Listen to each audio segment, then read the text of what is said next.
welcome to Ascension. I think we're on episode 24 of a cursed I think voyage. so, right? I think so. I am not excited because that GIF that EE sent me was like, use this for social. GIF. And I was like, what is this? And Rick's just like laughing at me. I was like, this is horrifying. I feel it was a very appropriate GIF.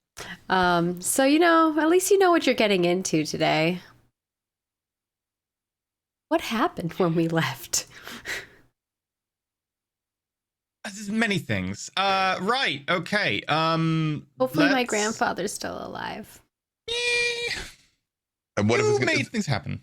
It's gonna be Lich Urzu, which I'm fine with, honestly. No. Oh no. There we go. New campaign, you just flip to evil. Well, Gatton flips to evil. You'll probably have to kill everyone else. It happens. I'll probably flip to evil too. That's what? True. Stop, all of you. Everyone we've encountered has been Mackenzie saved me. Yeah, I'll be the one good person vengeance. left. Everyone thought I was an assassin. So I'm a good egg too. Perrin, we could bring order to this chaotic kingdom Although, as Perrin and Gatton. To be real though, Arena's getting pretty crazy, so there's potential she could go to the dark side too. I'm telling you, it was us the entire time. That's the plot twist. And y'all were concerned about her drinking problem. I have other questions. That's the gateway to evil. We kept saying there was something from episode 1 that would come back later. Plot twist, it was us. We were the thing from episode 1 that will come back later. Well, makes sense EE now. always has something from episode 1. So. And creepy music, yay. I love. We still need to do the intro. Mood. I mean, we're introing. Okay, I guess EE is gonna do it in a creepy mood.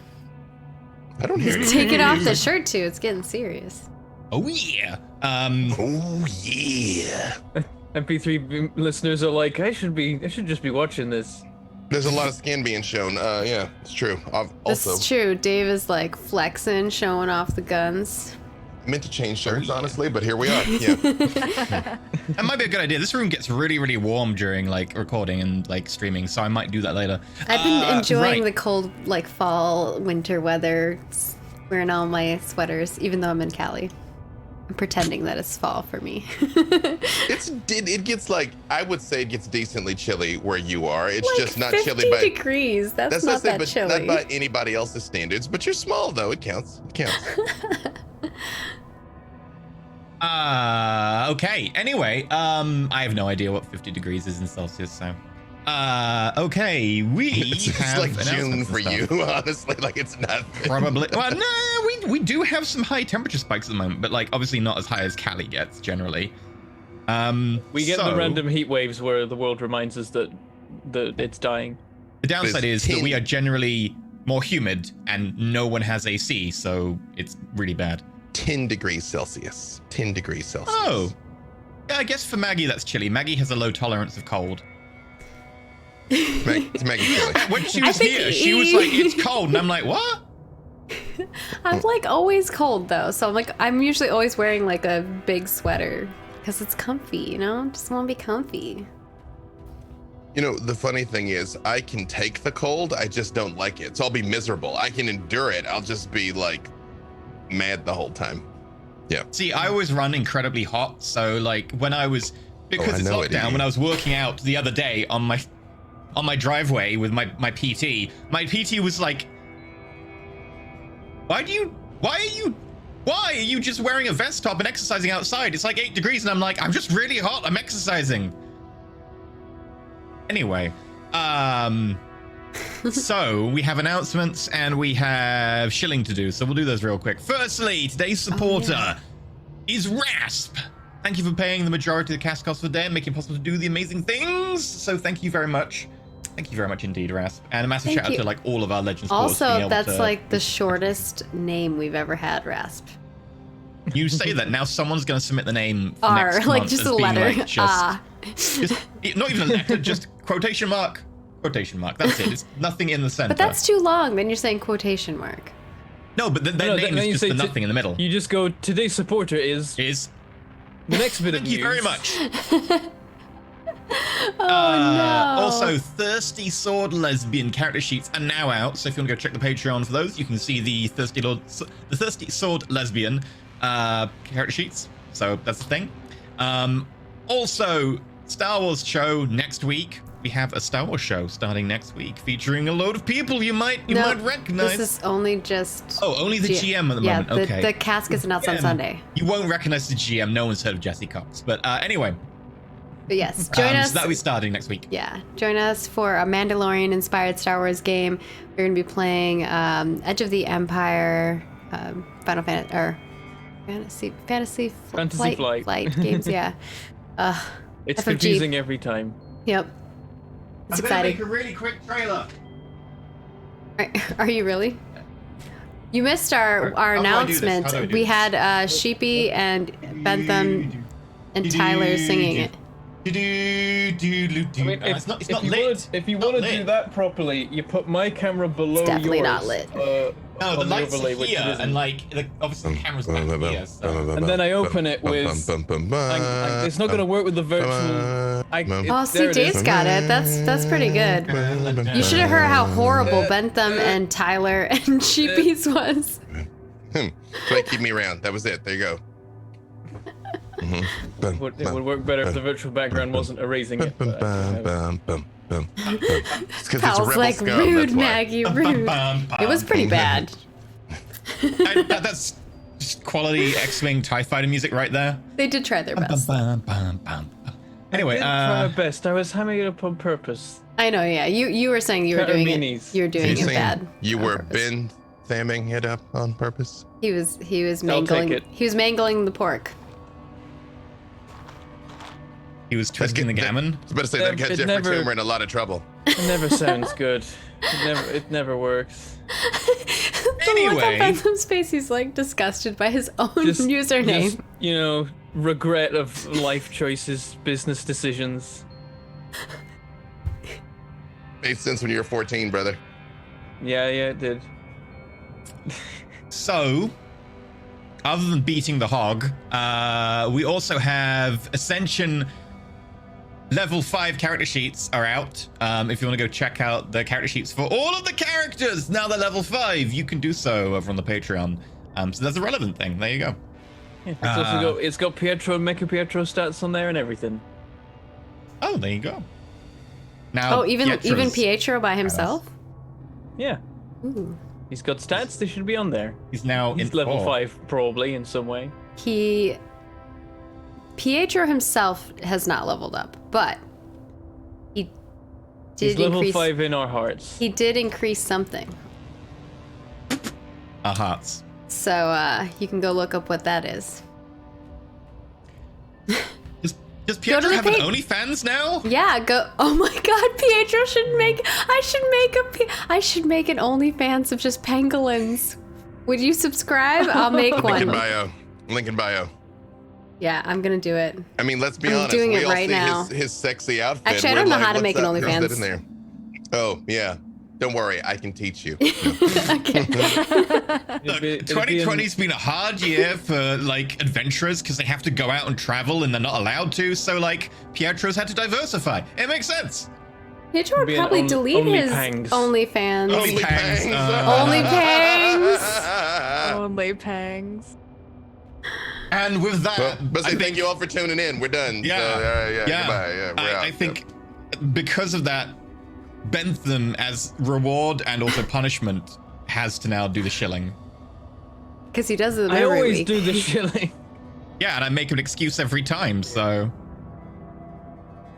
Yes, toss the shilling to your streamers. But the way that you can do that is via Patreon. There's other ways too. Patreon's the main way that we do all the things, the main way that we're funded, and we're able to make shows every week that we hope that you'll love. There's a whole bunch of different tiers that give you a whole bunch of different rewards, including but not limited to MP3s of all of our shows. After shows we record, after every show, we talk about what happens in the show, or argue about food for 45 minutes, and then maybe remember to talk about the show at the end, depending on whether it's Sunday or not. You can also get character sheets, as we've had a lot of this past week. And also behind the scenes GM secrets and notes and that kind of thing. You can get the tower floors, of course, so that you can run them for your own table. if you want to do that. And you can also submit names for NPCs that will get used randomly throughout our different shows. So like, and the better you make it fit the particular setting that you're aiming for, the more likely that it'll get picked up by that one. Otherwise, it can end up going into random ones you don't expect. And like sometimes people will submit names for shows like just as they're wrapping up, and then you end up with like a D&D name in the list, and there's no D&D like shows for months until someone like puts it in like VTM, and it's like, yeah, sure, that'll work, that'll sound normal, which is always fun. But you can also be in a once monthly game jammed by a member of the Roll For It cast, which is a private game that you get to be part of that isn't streamed. It's just a game amongst the legends and the deities. And yeah, we super appreciate whatever tier people want to support at. And we also always like people to look after themselves before they worry about us. So always make sure that you're in a financially stable position before you worry about us. We'll be fine. But there's also other places you can support us too. You can support us on Twitch. You can drop us some bits. They will appear in the cup. You can try and fill that or empty that as you please. You can also give us tips. They will appear on the screen. We'll read them out at the end of the show to thank you for being awesome and supporting the episode. And of course, you can become a Twitch subscriber. That gives you most of badges and immediate access to the VODs, whereas normally you'd have to wait 24 hours for them to appear on the YouTube. Speaking of YouTube, you can also become a YouTube member, which gives you most of badges over there. And being a YouTube member, Twitch subscriber, or a Patreon supporter, I'll let you join our Discord, so you've got all the different potential ways of doing it. Or if you're crazy, you can do all three of them. The ultimate combo I've seen is someone who is a YouTube member, a Twitch subscriber, a Patreon supporter, and a Nitro booster of the Discord. I'm not sure if anyone's beaten that one yet. Can you? Yeah, it's hard to get more roles than that. I mean, if you were on a show, you could get cast. Subscribe to OnlyPans. There we go. But yeah, there's all those different ways that will all give you Discord access, so you can hang out with us and fans of the show and talk about all the things. We're currently at 77777. We are, yeah. It's great. I think that was too many sevens. I might have added an extra 7. I don't know how many 4 sevens. Yes, 4 sevens. I'd love it if it was 5 sevens. That'd be wonderful. We could definitely do a lot of cool stuff if we had 5 sevens. Like an animated series. That's like network level funding. We could do so much with that. There you go. Goal. We'll put a goal up at that. Don't know what it'll be at that point. Yes. Hang out on the Discord. We'd love to hear from you, and also we can hear from you in all the different places too. If you don't like Discord, you can also talk to us in the Twitch chat. You can comment on the YouTube videos. You can message us on Twitter and on Facebook, and you can talk about us in the Reddit or whatever. And we appreciate all of it. We try and read all of it as well, like between the group of us. So yeah, thanks for all the support, and spread the word, bring more people in, and we can carry on doing cool things. Speaking of the cool things, let's do them. Okay, so speaking of the OnlyPangs, maybe if we hit like 700 patrons, which we only need 17 more patrons, we could get an OnlyPangs edition on Patreon. We'll get Void Smoker to make some risque Pietro art for us. Spicy boudoir. Some spicy boudoir, like in a little bikini or like bralette. No. Oh my I'm just saying, I've been on the yes. internet. There's a market. I'm just saying. I know that place. Somebody will pay for it. Hey, I gotta make it a goal to make it something that EE will agree to on the finance side. Hey, I think we had He him. nodded, see? No, we had True. EE sold when we were like naughty pangolin. I haven't heard a negative word since. You know, we just got to put the right price tag on it. moving swiftly on. Last time you returned to Arena and to an extent Gatton's hometown of Oleona since you first started off there. Much has changed.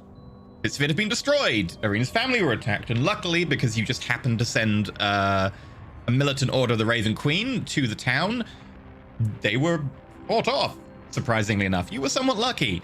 And then you proceeded to have a look around and realized that, a tower turning up and then disappearing had kind of caused the entire town to have a kind of a wobble economically. Things weren't going so great. A number of people have left, and occasionally it had been attacked by blights, these evil plant-like entities that you had discovered when you went down into the caves a long time ago. And by a long time, it's maybe like a month and a half maximum. So it's not long ago. When you went down into the caves and you found a tree and pulled a sword out of the tree. Unlike King Arthur, the tree thought back, and you left the tree, ran up, told the militant order of the Raven Queen, and they've been camping here ever since. But you've also now decided to throw your lot in with the Raven Queen's followers, and you are planning to go down into the tunnels down to the buried and ruined city of Old Gar-Oras in the attempt to try and find the Gulthias tree and destroy it, and possibly find Irina's grandfather, Urzu Cogdir, and maybe even Melusina, another follower of the Raven Queen, who unfortunately got left behind as she made a distraction when you were first in there many weeks ago. Oh my gosh, if we find her and she's in chat, can we have surprise Melusina on? I did check. Lauren is unfortunately fairly busy today. You were going to She would sneak try and pop ask in. her? That would have been cool. It wouldn't have been a surprise Wait, if we you just said it checked, right that now. means Melusina lives. Or No, I at least checked if she was going to be in. Melissa could have lived. Yeah, that's okay. That's fine. Your actions have both consequences. Lauren and Melusina are both in here. They're in here. That's true. It's gonna They're be always in our believe. hearts. I want to Look. believe. Yeah, we are of the same faith in the Raven Queen. They'll always be with us. Eventually become Melusina's evil. undead now. Oh no. I'm just saying, you found a weird necromantic vampire tree. Anyway, so with that said, you just finished having a preparatory hero's feast, etc., and other associated boons from the encampment there, and you were going to head down into the old abandoned mines where they mined for the salvaged metal of the old city. Is there any continued RP you wanted to do or anything? Because I know there was mention of something involving Perrin, but I don't know if you want to do that right now. No, that's Is it okay. an idea I had, or was it someone talking to me? I can't remember. Yeah, I can't remember. I got no idea there. I know I definitely want to have a chat with Perrin at some point. Okay. But It's gonna be a long no, walk down actually, into it's supposed to be Dave who's supposed to have a conversation with him. But Gatton lied to me and said he would have a conversation with him, but he's really not going to. Oh, Right. yeah, since I told you my whole history and I said I'd tell Perrin. Yep. Okay. Did you want to, or do we want to have you opening up as you head down? I mean, just so we don't need to relitigate the scene that we just have, I mean, I will say I telepathically do reveal to Perrin, because I don't want the Raven Queen people to hear. Okay. So I would just share with Perrin what was shared with me previously. Up to and including I was Okay. kind of there when the apocalypse happened and like saw a couple of gods and, you know, NBD, as one does. Oh, you're actually going to Yeah, share that with him? Because you he- said you weren't going to. No, there was something else I wasn't going to tell him. I don't remember what that was. But you know what? Today Okay. I'm going to tell him now. Yeah. All right. Yeah, I think you get back from Perrin like, okay, that's a lot to take in all at once. Yes, there was never a good time to discuss it previously. And since there is a high statistical probability at least one of us will not return from this mission, I felt I should share it now. He always does this. Does Gatton have ideas about who the two gods were that debated his existence? You found out. He does, which if he has difficulty accessing his records while he pulls up his notes. He didn't It's tell me. Melora, and otherwise known as Erithis. Artemis to the Yeah. humans, and also Erithis. Yeah. Yes, and I revealed that. So yeah, like I think even if Perrin is like, this is like something I should be subtle about, and I should not I should not indicate I'm being telepathed to. I think Perrin probably stops in his tracks at that particular part of the story, and then you get back. I'm sorry, did you just say you saw Erithis? Just standing there. Not just saw was actively created in the service inn, but yes. That's news. I may ask for more detailed notes later. That's kind of important. Yes, my memory is fractured at best, but I have recovered bits and pieces more over time. Well, congratulations. And this... But apparently, the fact that the apocalypse was about a demonic incursion is different than the standard historical account of these events. Yes, that doesn't quite match up. We will definitely need to talk about this more later. This could mean all sorts of things. Try and survive then. Right, yes. That almost does make me want to survive more than the significant amount I already did. Oh, the thing you weren't going to tell him was about the sword. Oh, yeah, no, still not telling him about the sword. That's what it was, because I told you about the reason, the actual sword. I don't, that's... Yeah, leave the sword bit out. Just the fact that I, fought in a demon war. The fact that I've got a demon sword. Yeah, Perrin wouldn't even notice. You just told him you met his god. He's a bit distracted by that prospect. In fact, your I apologize for this, because it was your god the one that wanted me to die there, or your god the one that was like, then he'll be of nature?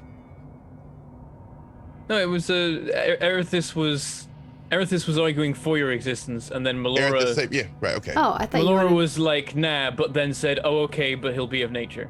Got it, cool. Oh yeah, I guess technically they both ended up on pro me survive side, because one's like, he should live. The other one's like, he could live, but he'll be like a tree person. Okay, dig it, cool, yeah. Melora's like, as long as he isn't tech, fine, if you insist. That means the real chosen by the gods is Pietro. It's Pietro. Hashtag only pants. Yeah. Dangly pangs. Dangly pangs. Oh my god. Hang balls? Oh, you pang can balls. see his dangly pangs. Link in bio. That's what I'm saying. Link in bio. Anyway. Yep. And then.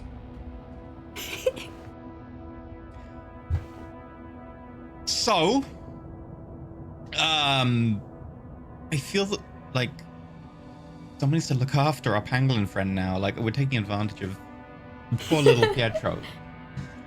Anyway. Is he poor little Pietro?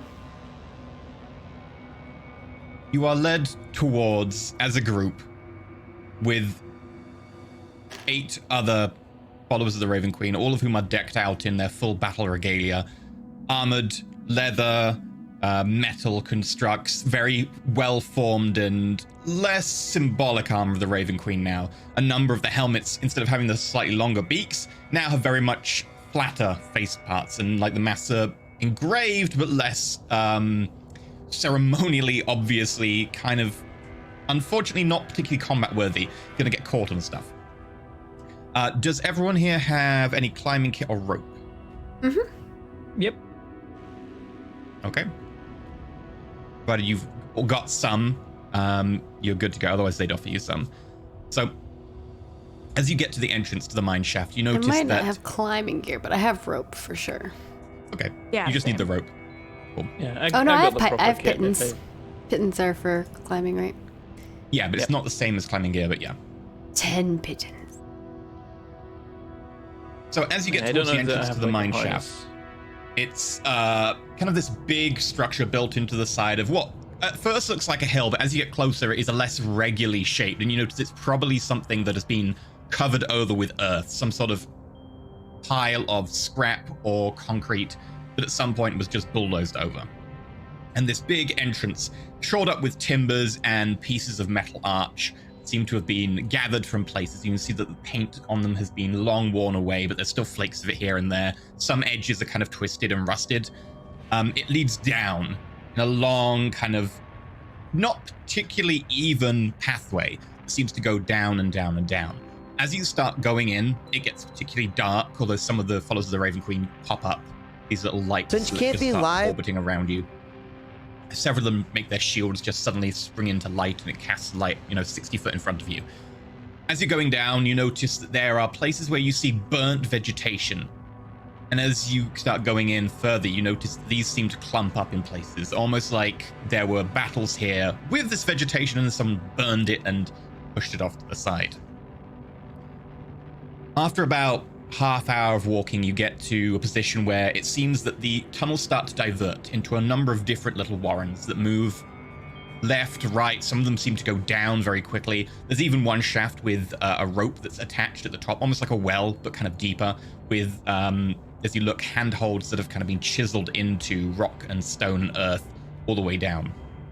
It's at this point that Antok, the one leading you, asks everyone to halt and says, "Right, looks like this is where we're going to be departing each other. The Raven Queen's blessing upon all of you." Antok, one question. When we were down here before, we found some evidence of people that had been killed in such a way that they could not be resurrected. Did you discover anything like that down here? Afraid not. Didn't find anything of that nature, or the room you described. It might be that section is sealed off from any access at this point. From what you said, it sounded like it did collapse. I describe it to the best of my ability. I have no reason to try and keep that a secret, just in case that's relevant. Yes. Yeah, you notice that a couple of them off to the side pull out like little bits of parchment and start making a note. If we find it, we'll make sure to have a look around and see if we can flag it. But we haven't come across a room like that you mentioned. It's not that I was so concerned with the individuals, and I named them because Perrin did know their names, even though God temporarily... No, you didn't know their names, you just know who they were, but they were adventurers. Yeah. It is not so much that I care about the individuals, so much so someone down here operating with that level of intelligence and malice. Agreed. It's someone who would go to quite extreme lengths to stop someone from being brought back, who would do such a thing. What manner of creature would do such a thing? One who did not want to be in any way identified. How do we reach the tree? Well, we're going to make 3 different attempts today. Your group indicates over to the pathway that seems to lead quite quickly down. It's a very sharp descent, probably like a 45-degree actual slope, although it's kind of cut into patterns and bits of like scree, and there are occasional footholds that are flat, but generally it's quite a steep incline. My group will be going down there, gestures towards the actual like direct drop, which seems to be mostly a climb with a rope that's been tied around the top. And our last team is going to be just going on straight ahead. Anyone finds the tree, just deal with it as you can. If you can't, find out where it is, try and get back and bring in reinforcements. You're muted. Muted. That's what it's like when I talk telepathic. I'd look at Perrin, but I do say out loud, The tree was gargantuan. How could it be misplaced? We haven't found our way back to the cavern you described, although I believe that these 3 passages are the closest. But also, as far as we're aware, the tree has some level of sentience, and probably can move.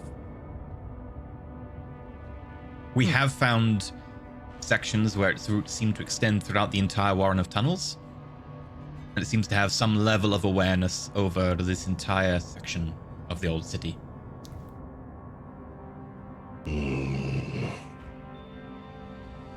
Well then, good luck, and we will meet you at the tree.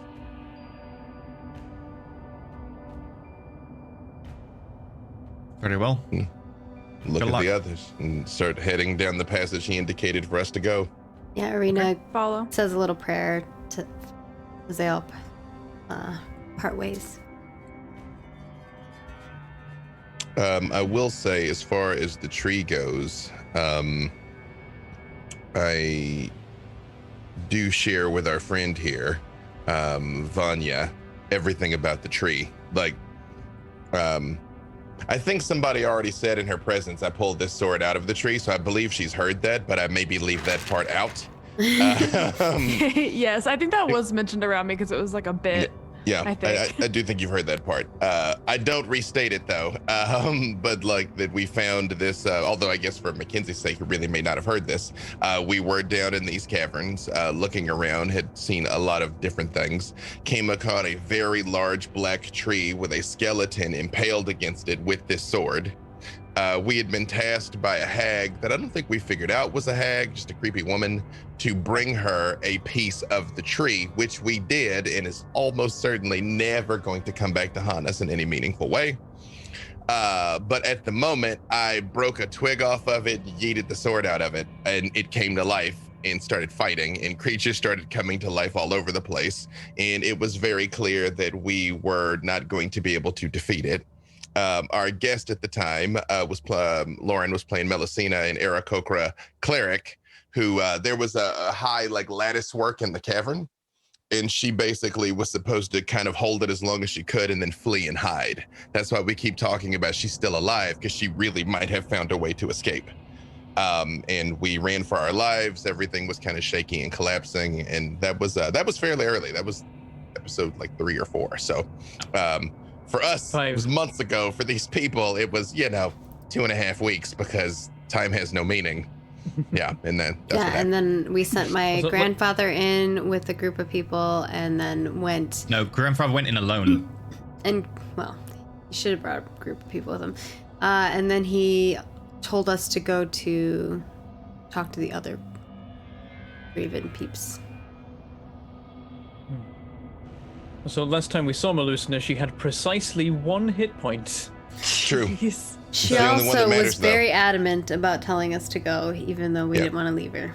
She intended to stay there and die, and we were like, at least, try and save yourself. So then we went to Vahira Ras expressly to get help for her, which is why these people are here. That's why they were in the town. That's why they know about this, because we told them what was happening. But thankfully we did. Yep. And just as an aside, in the very first episode, Perrin ran into another group of adventurers who came down here. We later found them in here dead, but basically their spines had been severed in such a way that they couldn't be resurrected. So someone killed them and made sure they could not come back. Yeah, And we someone never had basically chopped out a section of the vertebrae at the top, and because resurrection doesn't restore lost body parts, they couldn't be resurrected. Yeah. And we never found out who that was or why. I hope my Although- grandfather had nothing to do with it. I mean, I Me hope too. he did. That'd be relentless. If Urzu was like Hannibal this entire time, sign me up, man. Yeah. Secretly, my grandfather's like doing crazy shit. Yep. I mean- all those people that never come out of the tower, they actually come out, and he just like captures them, eats them. No one ever know. There was There can that only be weird one. bowl that we never really got to figure out what was going on with. So that was it. Genuinely terrible place. In that Do side we, room, like- that other room, not the one that we went down, the other one on the side, where we found the dead bodies. It's been so long. But there was that Whoa. creature though that was coming out of the thing. We were scared. well- Oh yeah, that there was was- a robot creature boy. There's a robot Yeah. creature who's eating some of the metal, like embossed artwork around the edge of the room. Oh yeah, so they just had a munch on all of their tools and weapons and things in there. I mean, I felt that was just kind of a rust monster, though. That's what I thought but- too. But either way, it was a problem because we didn't want it to eat our stuff. But you had another question there, Vanya? Sorry. Yeah, do we have like a plan other than just like hit it as hard as we can, or are we gonna like, do we have like, I don't even know, do we need to stab the sword back in the tree? Like, do we know of any way that weakness it might have? Dave's well, like, at- I don't want to give my sword back. Yeah, Although- I figured. Although I did hit it with the sword at the time, and while it was a It didn't have any it did- souls. True, I was able to damage it though, but it wasn't like my one weakness, the tree, the sword. Yeah. So During one of our recent trips into the Soul Spire, one of the rooms we encountered was actually The tree. the chamber that we Yeah. encountered the tree in. We defeated it relatively comfortably in that situation. I don't know whether the tower was creating the tree in the same kind of strength as we encountered it That tree originally. did look a little smaller. Okay. Did you all Like- discover any weaknesses or vulnerabilities? Unfortunately, I have no recollection of that battle. Not really. We just hit it a lot with swords till it died. Well, I could do that. Sounds like a plan. yeah, and as we're Imagine if a bit of smiting on my part will be useful. Yes, we... Also, I think our goal is to save the people and get out. We don't necessarily have to kill the tree, right? oh no, No, the plan's yeah, eradicate the the- tree if we find it. Yeah, the tree spreads the blight, and the blight's what's I causing know, there but I'm just someone- the saying, village to be attacked. Who if it posed comes you- down to it, we just save the peoples and we get out. We didn't get like 17 buffs to like grab the people and leave, so yeah, we're throwing hands with the tree. Same. You also Wasn't have there your someone- consequences ability, Bentham. who wanted So, us have to what, kill sorry? the tree? Hmm? Yes. You also have your consequences ability, Bentham. Yeah, they did want us to kill the tree. Yeah, they're here to Wait. kill the tree. They're Yeah. like, yeah, Antok didn't wants know us to kill the tree. they didn't know they were gonna have these Stronk boys. The mayor said that he would give us something, but I doubt he's gonna give us anything because it's freaking blablin. We did. We gave you a cheap potion. a cheap. He sold. Well, yeah, He sold a for cheap. potion to y'all. Yeah, a discounted This potion is to why- please. I was not gonna be part of that. I'm like, I'm not seeing that thief. Yeah, please save us all, and here's a a deep discount on something that might help you succeed. Yeah, that's Yeah. Bloblin. Oh, we are walking and talking during all this. Yeah, and I just say, This time, although the tree is undoubtedly grown in power, so have we. It should be a far more even contest. Not sure I like the idea of an even contest, but I think we'll do all right. Even would be a significant gain over what it was last time. That's true enough. Can Gatton be carrying me while we're walking, or is there not enough space in here? I think we worked out that you weigh too much for Gatton to carry you without disadvantage on rolls, but you can be carried. It's just that if rolls come up, then the rolls become disadvantaged because he's over You encumbered. call him? But Did you just call Really? me fat? she over encumbers. She over I encumbers. think I checked. Yeah, no, it's because of her armor and Oh. other things specifically. Like the armor and the weight of her, and your strength isn't super high, means Right. that you become over encumbered. Well, I will say I weigh that 40 pounds. And all your gear.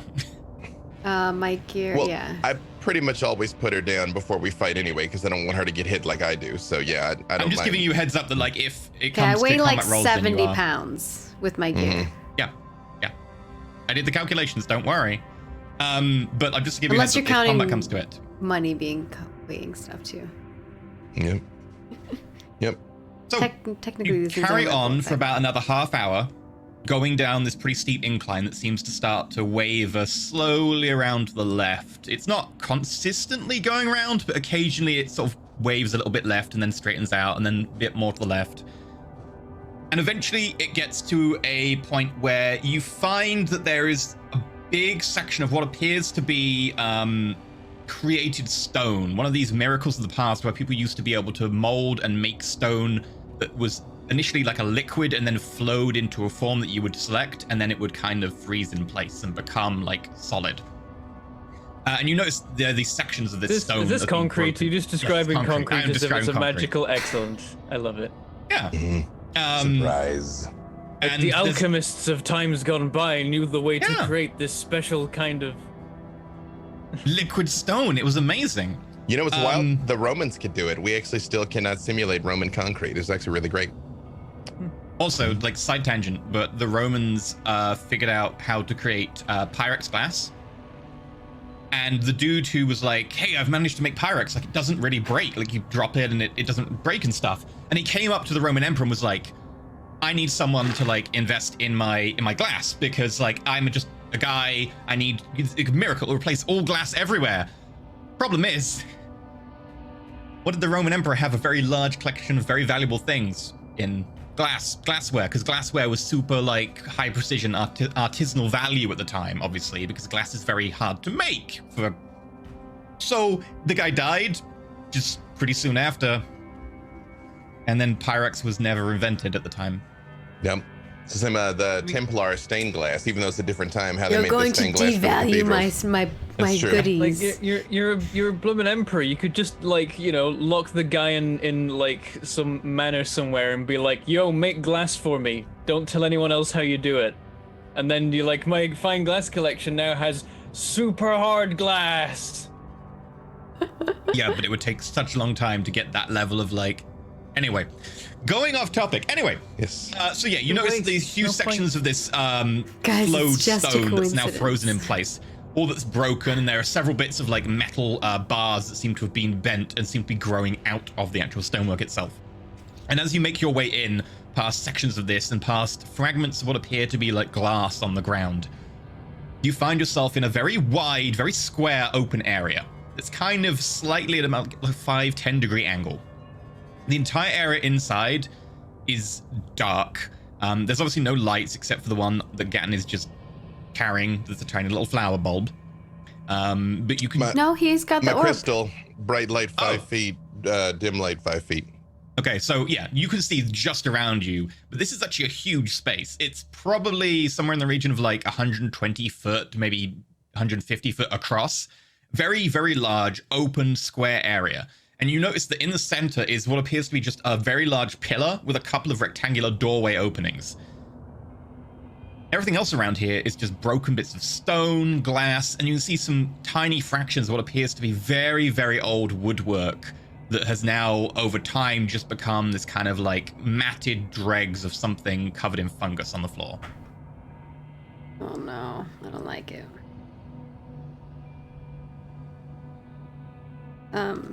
There's like no use in sneaking, right? Because this thing can feel that we're here.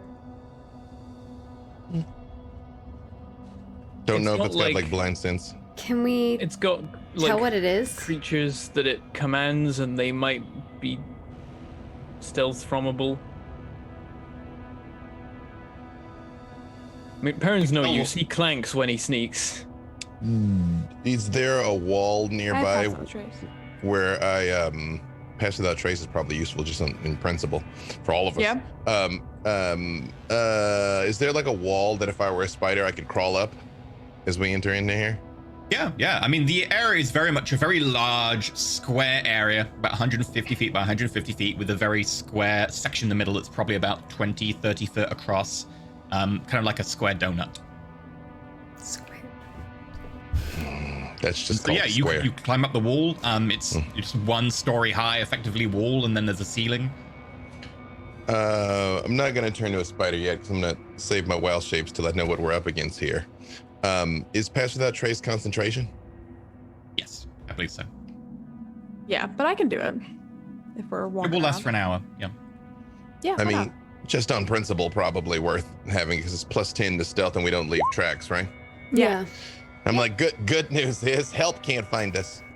Okay. Oh. I very carefully start approaching the middle. Okay. Is there anything Sure. else around? Like, is there, like you said, there's like a weird fungus or whatever? Yeah, make a perception check if you want. Yeah. Like, Could what I is maybe- that? It will be disadvantaged because this will be in the dim light range of your vision, but you'll be able to see it, so you'll still Even have if I disadvantage. have dark vision? Yeah, because it's in the dim light range of your dark vision, which gives you disadvantage. Could I do survival? Because I mean, druid. That's kind of my Doesn't jam. matter. 6. 6. You can't really see it very well. It seems like this odd shape of like maybe like wood that has very, very long ago kind of decomposed and is now covered in fungus, etc. If you want to do survival, you can. You'll need to get closer to look at it, and I mean for you inside of your like 5 feet, effectively. My intention is to get close enough to check it out. I mean, Sure, I'm ready for something terrible to happen. So much so, gonna go ahead and pull the old sword out. Sure. Are you all sneaking then? Since Yes. we talked to pass about trace.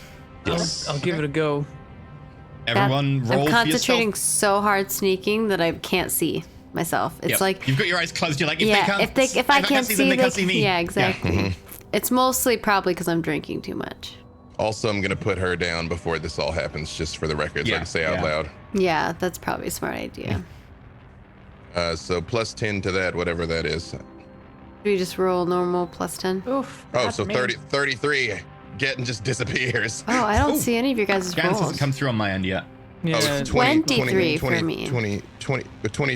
That's funny because I don't see yours, Arena, but I see mine. I see where you got 6 for perception and I got a 23 for stealth. Weird. I don't. Yeah, I'm not seeing anybody but the perception. Uh-oh. Okay, what did everyone get? Including the plus 10. Oh, there we go. Connection's interrupted. Oh. Gatton, what was your including plus 10? 33 total, but should I refresh? Roll 20? Well, No, because you will get an accurate result on your end. It just won't push to other people's. That's Okay. the bug. Well. Perrin, with your disadvantage, what did you get? I rolled a 10. Okay, so you got 20. I guess so. Okay, Arena, what did you get? 23. 23. Okay, and Vanya? 18. Oof. Oh no. Oh no. Okay. Yeah, bad for me. Am I Oh, sneaky? we're Now all they're suffering. there. Oh, yeah, they're all there. Hey. Yeah, so- 23, 8. Overall, still pretty good because Passive Act Trace deadens these sounds, and as you walk in, you hear the very first like 1 or 2 footfalls on the bare stone floor, which give like a kind of an echoing, and then there's suddenly a very faint kind of muffle that comes around you, and you suddenly also just hear the almost like someone with a very padded shoe on stone, no longer the actual footfalls from the heavy form of Gatton. And then Gatton seems to just meld with the shadow and stealth forwards. You can just about tell because you know where Gatton is, but it's really hard to keep track of him as he starts moving through it. Gatton, as you get Oh, up I close to the forgot pile Pietro. of fungus wood. Oh yeah, Pietro. If you want to make a survival roll. Okay. All right. See, you guys, I'm being druidy. That's why 18 you're for seeing Pietro. this. I say before, let's see if he knows anything. Nope. Natural 1. Because of course I had the crazy idea that I should be good at the thing I'm good at. Oh my god, you have Yeah. plus 6 to that roll. It appears to be some kind of fungus covering what appears to be very, very aged remnants of something made of wood. Since I'm still stealthed, is this near the square hole in the ground? This would be about like 30 foot away from it. And that square is not quite a square hole so much as a square like room in the very center, which you can just about see into through one of the doorways. Well, since I have no idea that I just completely botched that roll, I'm gonna keep slinking along towards that room. Okay. Makes sense. As you move forwards, you get up to the doorway and peek in, and what you see is, for the 10, 15 foot you can see, it appears to be a shaft that both goes up and down. There are twisted bits of metal and kind of the remnants again of this wood that was there a long time ago that seems to have been broken and started to mildew away. But as you look down, it is coated in bits of vine and fungus in places around the wood, and then these twisted sections of metal that seem to have just over time kind of rusted in places, fallen apart under their own stress. But it does seem to go down beyond the limits of your 15 foot or 10 foot, whatever it is, well above and beyond that. Although, even though I have no idea that this fungus is apparently like super legit, nothing at all to worry about, I did see some of the other creatures that were down here, the like niches or whatever those were.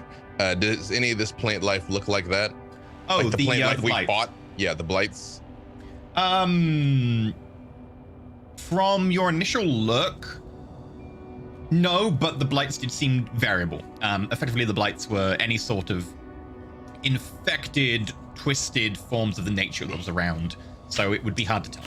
I take the time to telepathically tell each one of them what I saw, and that I don't tell them the fungus is harmless. I'll just tell them I don't know what it is. Yeah. How far is the fungus from me? Probably about 50 foot, because it's kind of off to the left and in front of you, if you're still at the entrance. All right, divine sense is 60 feet. Okay. Boop. Is it undead? No. Is there anything else? Just in case. Is it celestial fungus? Is it I fiendish fungus? never It's know. not. It's not, but it did work for you that one time with the Fiendish doll. fungus has a nice ring to it. It does. Fiendish fungus. It does actually. We do have immunity to poison, I think, right now. You do have immunity to poison, both the condition and the damage type, yes. Also, Lauren's in chat. Hi, Lauren. Hi, Lauren. Hi, Lauren. We're trying to might save find you. Melusna lives. We're going to get you out of here. Or you're going to be terrible now. We'll destroy you. I will but just we'll state give for you the a record warrior's they death. haven't found your dead body yet. Warrior's death. Hey. I didn't say she was dead. I just said they hadn't found her dead body. TV show rules. No body still alive. True. The fungus does not appear to be celestial, fiend, or undead. So they're not fungis. I mean, you know. Yeah, we haven't hung out yet. I mean, yeah. I Get a go few hang more of out them, with and the then there won't be fungi. mushroom. I eat the mushroom. No, I'm just kidding. I don't do that. I mean, if they're not doing anything to us, we can probably just sneak past them, right? Yeah. Sure. Oh, other people can go look at them and Lick 'em? fail survival checks on nature rolls. Yeah, I'll fail a check. Yeah, do you want to do a survival or nature roll? Nature will tell you what it is, whereas a survival will just See- kind of tell you how you can use it. Ooh. I'm good at survival, but I I'm mean, not they're both at nature. the same for me, so. So, should I roll nature because I'm not proficient in it and I'm bad at it? I'll do nature because it's like an int thing. Then and I'll do I'm an survival. int person. You know, it's inversely weighted. The thing you should be good at, you will be terrible. So if you do the 10. thing you should be bad at. 12. 16 survival. I'm good. Okay, At this. Arena. It definitely appears to be some kind of fungi that enjoys damp, dark conditions.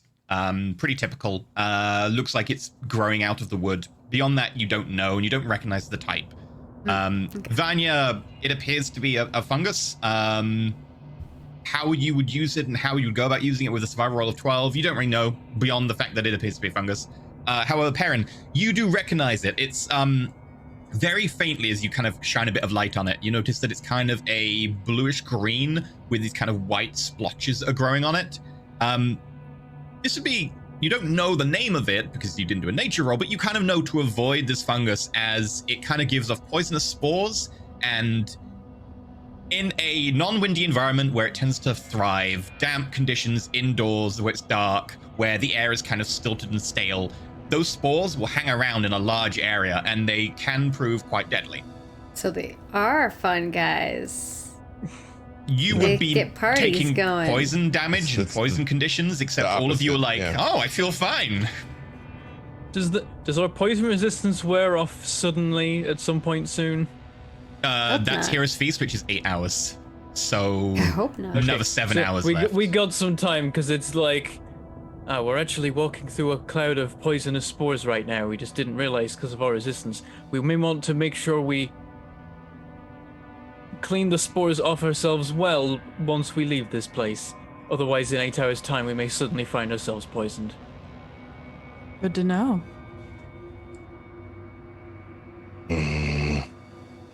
I am still looking up and down. Like, does this shaft go high into the ceiling and then like low down into the ground? Yep, as far as your dark vision will allow you to, well, your light from your crystal will allow you to see, it does seem to go up and both down. We've established that Arena does not know the light cantrip, right? Nope. Yep. No light cantrip for me. But I have torches. And I can make a minor illusion. There is also a faint trickle of water down the And I inside can make of an this item that makes light. If you- very faint trickle of water down the inside. Well, we realized the water was bad last time. Bad water. Arena, if you could make one of your glowing trinkets, I would like to drop it down this hole and see how far it goes. An open flame may not be preferable. I make a little flower light and hand it to him. That takes me like 10 minutes. The Okay.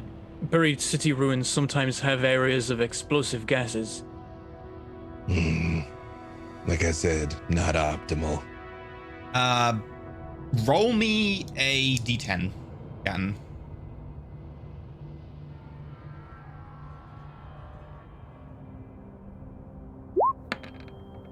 Nine. Okay, this light bounces off a couple of the metal bars and the twisted forms of whatever used to be in this long square shaft. And it does seem to go down quite a long way. As you watch, you would probably estimate this is somewhere in the region of 100 to 200 feet it goes before it seems to stop.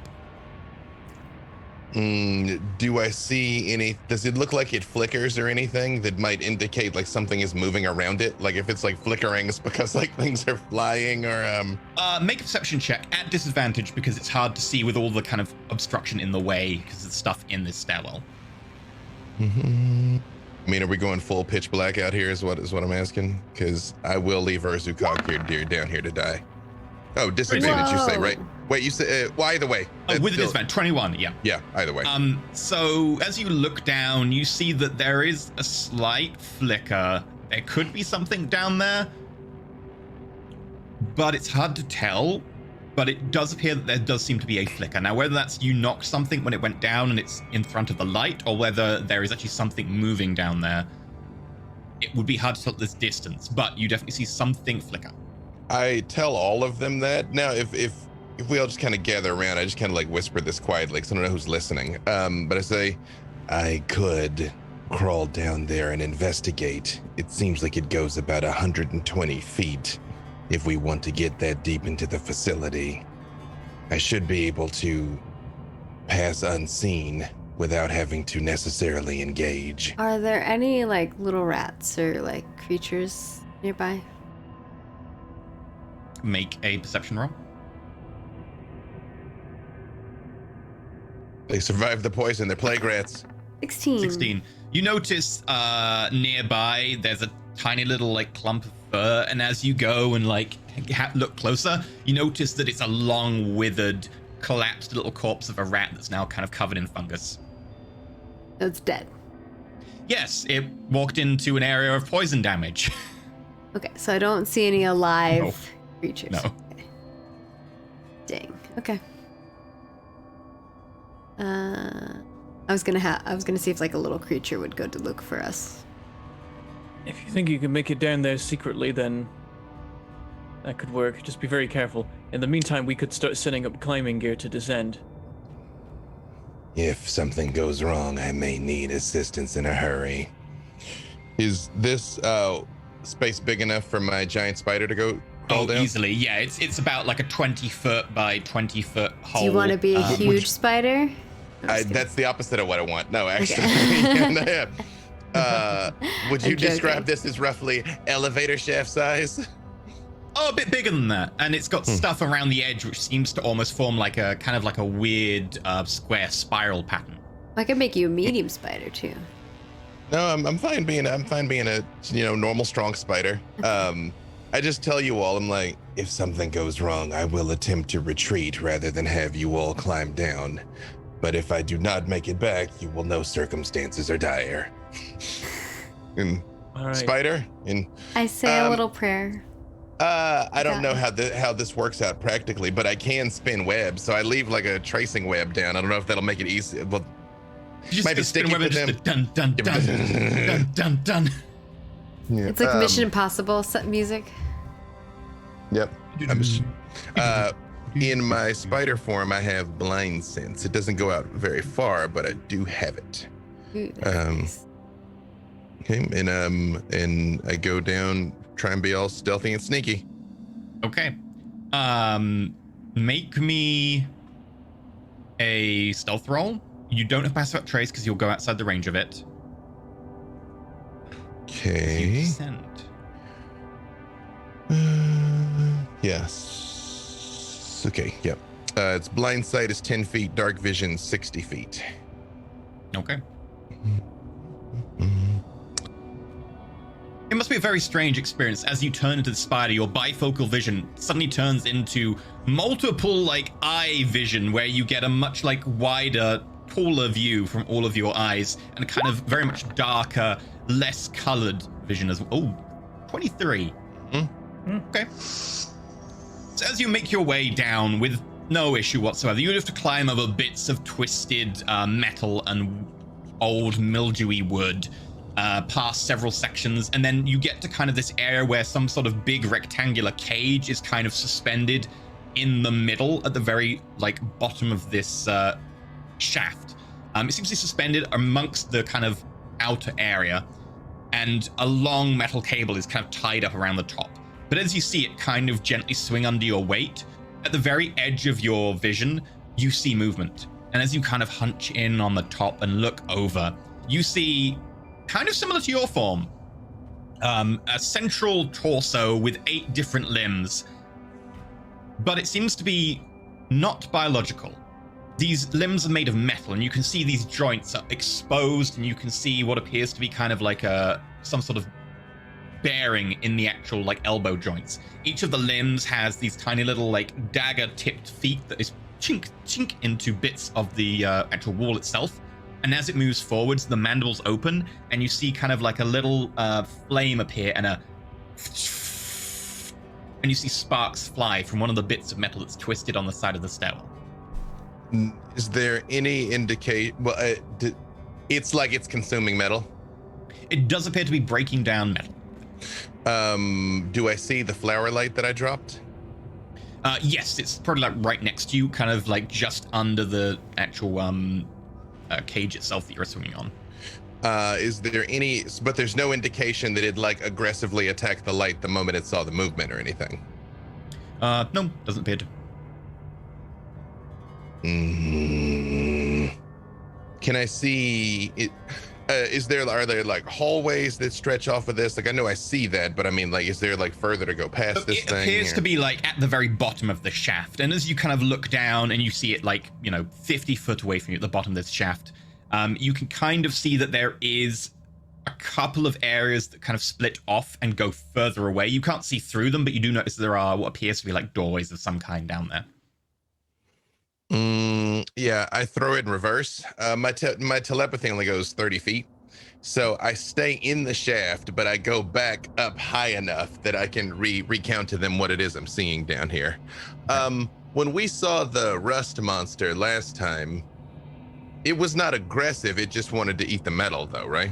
Yeah, it was didn't sitting seem by the to notice bowl. or pay attention to you. Yeah, it was like by the bowl, like eating the bowl. Right. We did keep our distance because we were concerned that if we spooked it, it would try and kill us. Yeah, we didn't even go in the Possibly room. I think succeed. I think I snuck and checked the bodies, but then I came back. Right. I was I don't very think tempted you even got that close to the bodies. I think to you go got to the like bowl. I think close I enough to snuck see them, enough. but- I think I snuck in the room enough to look, and then I got back out. Like, none of you really went past the threshold. Arena kind of like stepped 5 foot into the room, and like that was it. You never really interacted with it. You don't know if it noticed you, and that's why it was hostile or not. Like, but it didn't seem to notice. We're or all interact with you afraid anyway. of those Also, creatures because they will eat Vanya. our stuff. That is true. We don't want our stuff eaten. Also, Vanya, we did encounter at least one room that basically had like automated guns. What? Okay. Yeah, that was the thing. I forgot about the blooming laser defense grid. Yep. That's how they get you with the laser defense grid. You didn't know it was there. Yeah. So I'm still in here, but I come back close enough to recount what I'm seeing down here. The creature is large and perhaps fearsome. There are other passages branching off, but I was not able to tell which way they went. So we go down then? It probably is worth descending if we could get past this creature.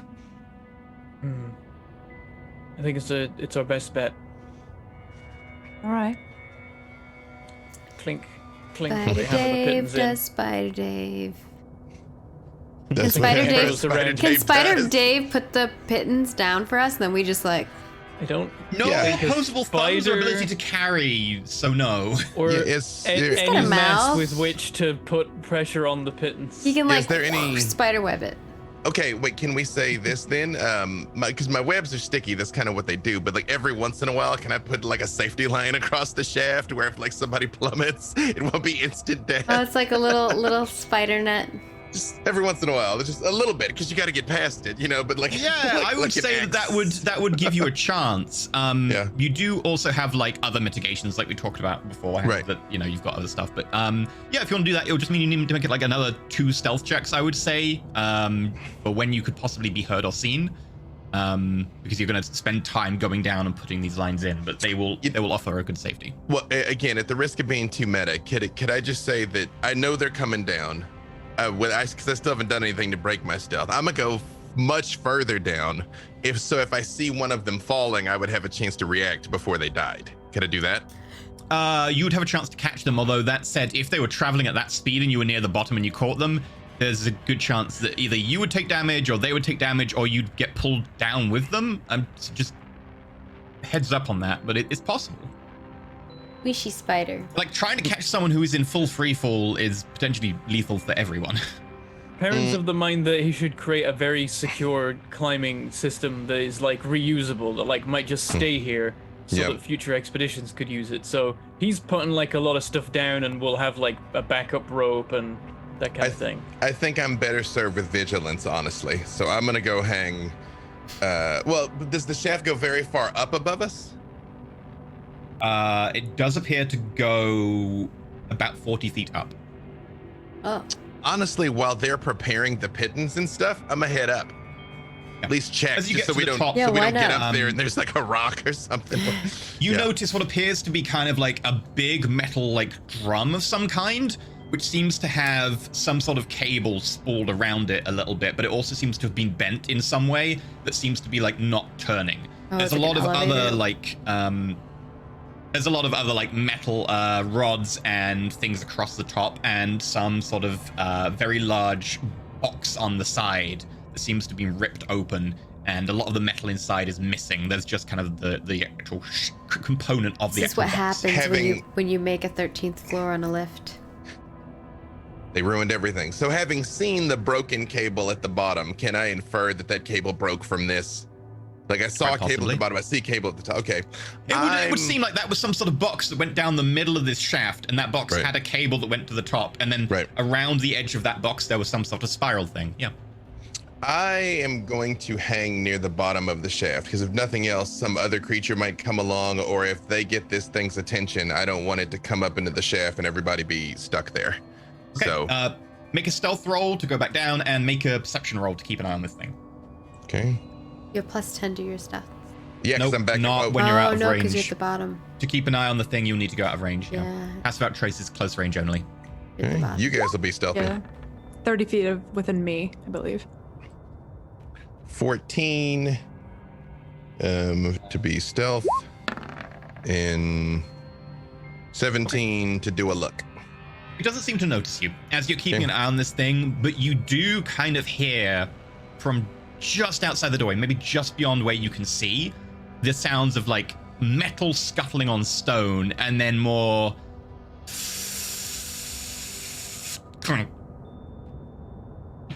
it does sound like there's maybe another one just outside your range. Maybe more than one. Okay, yeah, then I just chill here. Okay, so at the top of the lift, we can kill them, we just gotta not let them take our attached to our weapons. At the top, how are you going to go about this? Just to double check, like, so it looks like there used to be like a square spiral staircase going down this shaft, and it's collapsed. Yes, you still see sections where whatever the metal like actual structure of the staircase is still there, and in some places it's twisted, but the actual like wood framework that went around it seems to have been rotted away. So it's not the most difficult climb of your life. But. For a minute, I was like, are we making like climbing ropes down a staircase? Could we just walk? Okay. Yeah, I'm like. You do still have an ability, like, if you want, that will tell you the purpose of ruins and who was intended to live. Oh yeah, that's the thing I could do. I'm gonna do that. It just tells you, doesn't it? You don't need to roll. Historical knowledge. When I enter ruin or dungeon, I can correctly ascertain its original purpose and determine its builders, whether they were dwarves, elves, humans, Yuan-Ti, or some other known race.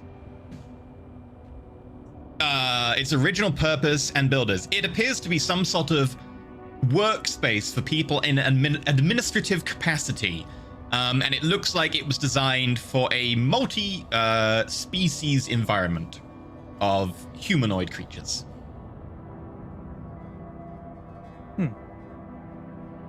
Yeah, so we're in a collapsed office skyscraper. Neat. Yeah, you're in an office building. Yeah.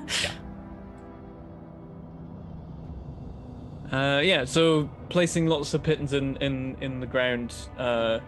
Upon. I mean, you probably don't need to use pittons. Pittons are to give you handholds. You have a lot of handholds with the actual like metal structure of the staircase that's kind of twisted because that's jammed into the wall yeah, already. There's lots of bits that are like nicely secure. I just wrap around that, and then I'm just gonna feed some ropes down to like Make me a survival roll. Just above the ground level, if I can work out the spacing, so it's like we could jump up and grab the rope maybe. Because I'm slightly worried that if we lower the rope, we'll have a giant spider crawling up it. I mean, you can just have the rope on you, and you can lower it as you go if you want. Yeah, okay. Yeah, I just like... Otherwise, you have to exactly calculate how deep it is, and then exactly calculate the rope, which you... Yeah, I tie it on my belt, and then we'll feed it as we go. What was it? Survival roll? Survival to attach the rope, yeah. I will say you've got advantage because you've got a pretty solid framework here. Good. 11. 11. Okay. The rope is secured. 11 well. 11 well. Yep. Okay.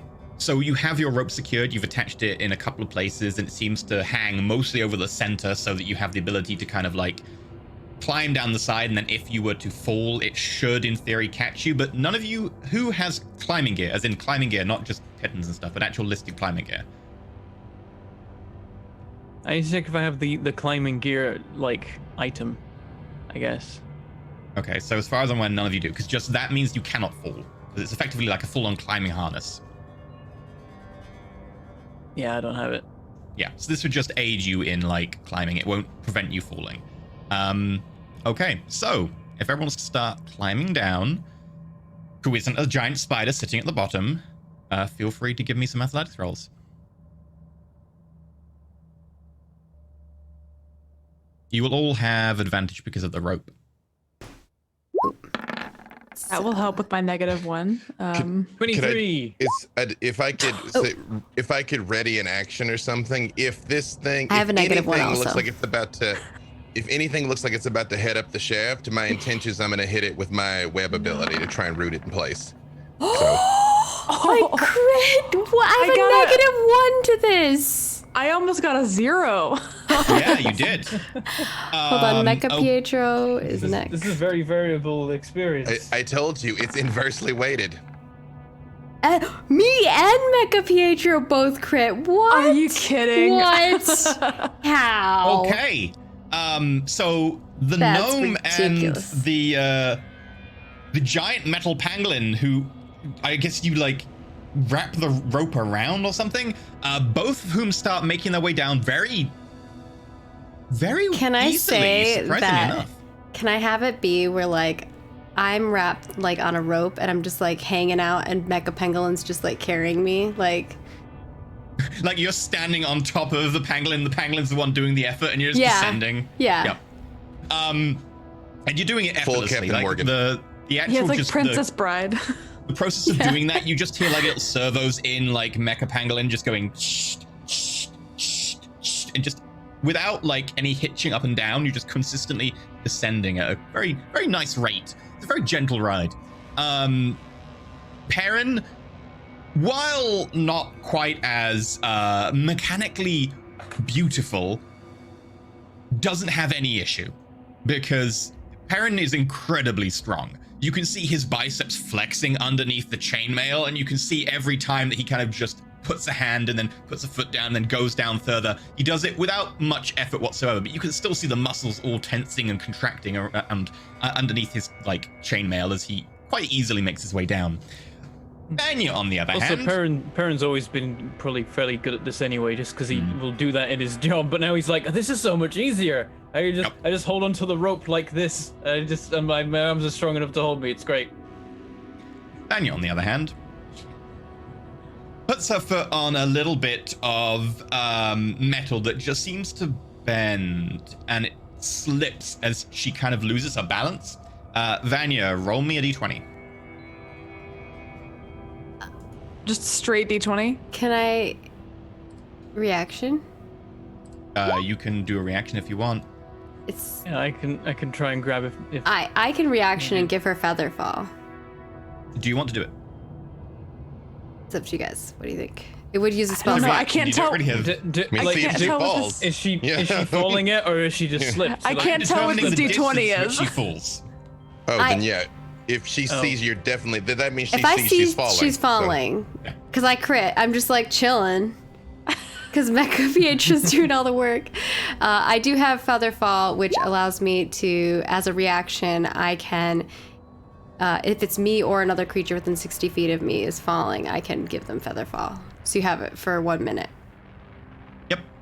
So, Vanya, you plummet away and like you just see a very aesthetically and agility, like dexterous looking character who unfortunately just doesn't know how to place her feet particularly well. Just falls past you, and as you notice, you quickly just call out and you see her just start to slow and descend, and she catches herself, actually seems to right herself in the air and just plummets down slowly as the rest of you are making your way down.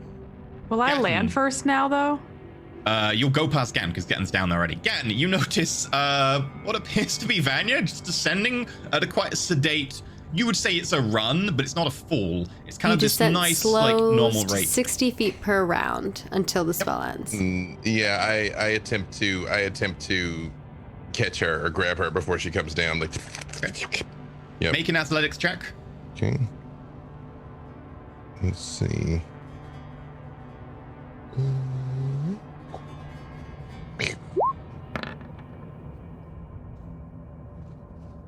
Okay. I will also say that you need to make a concentration check for passive out trace because you are surprised of falling.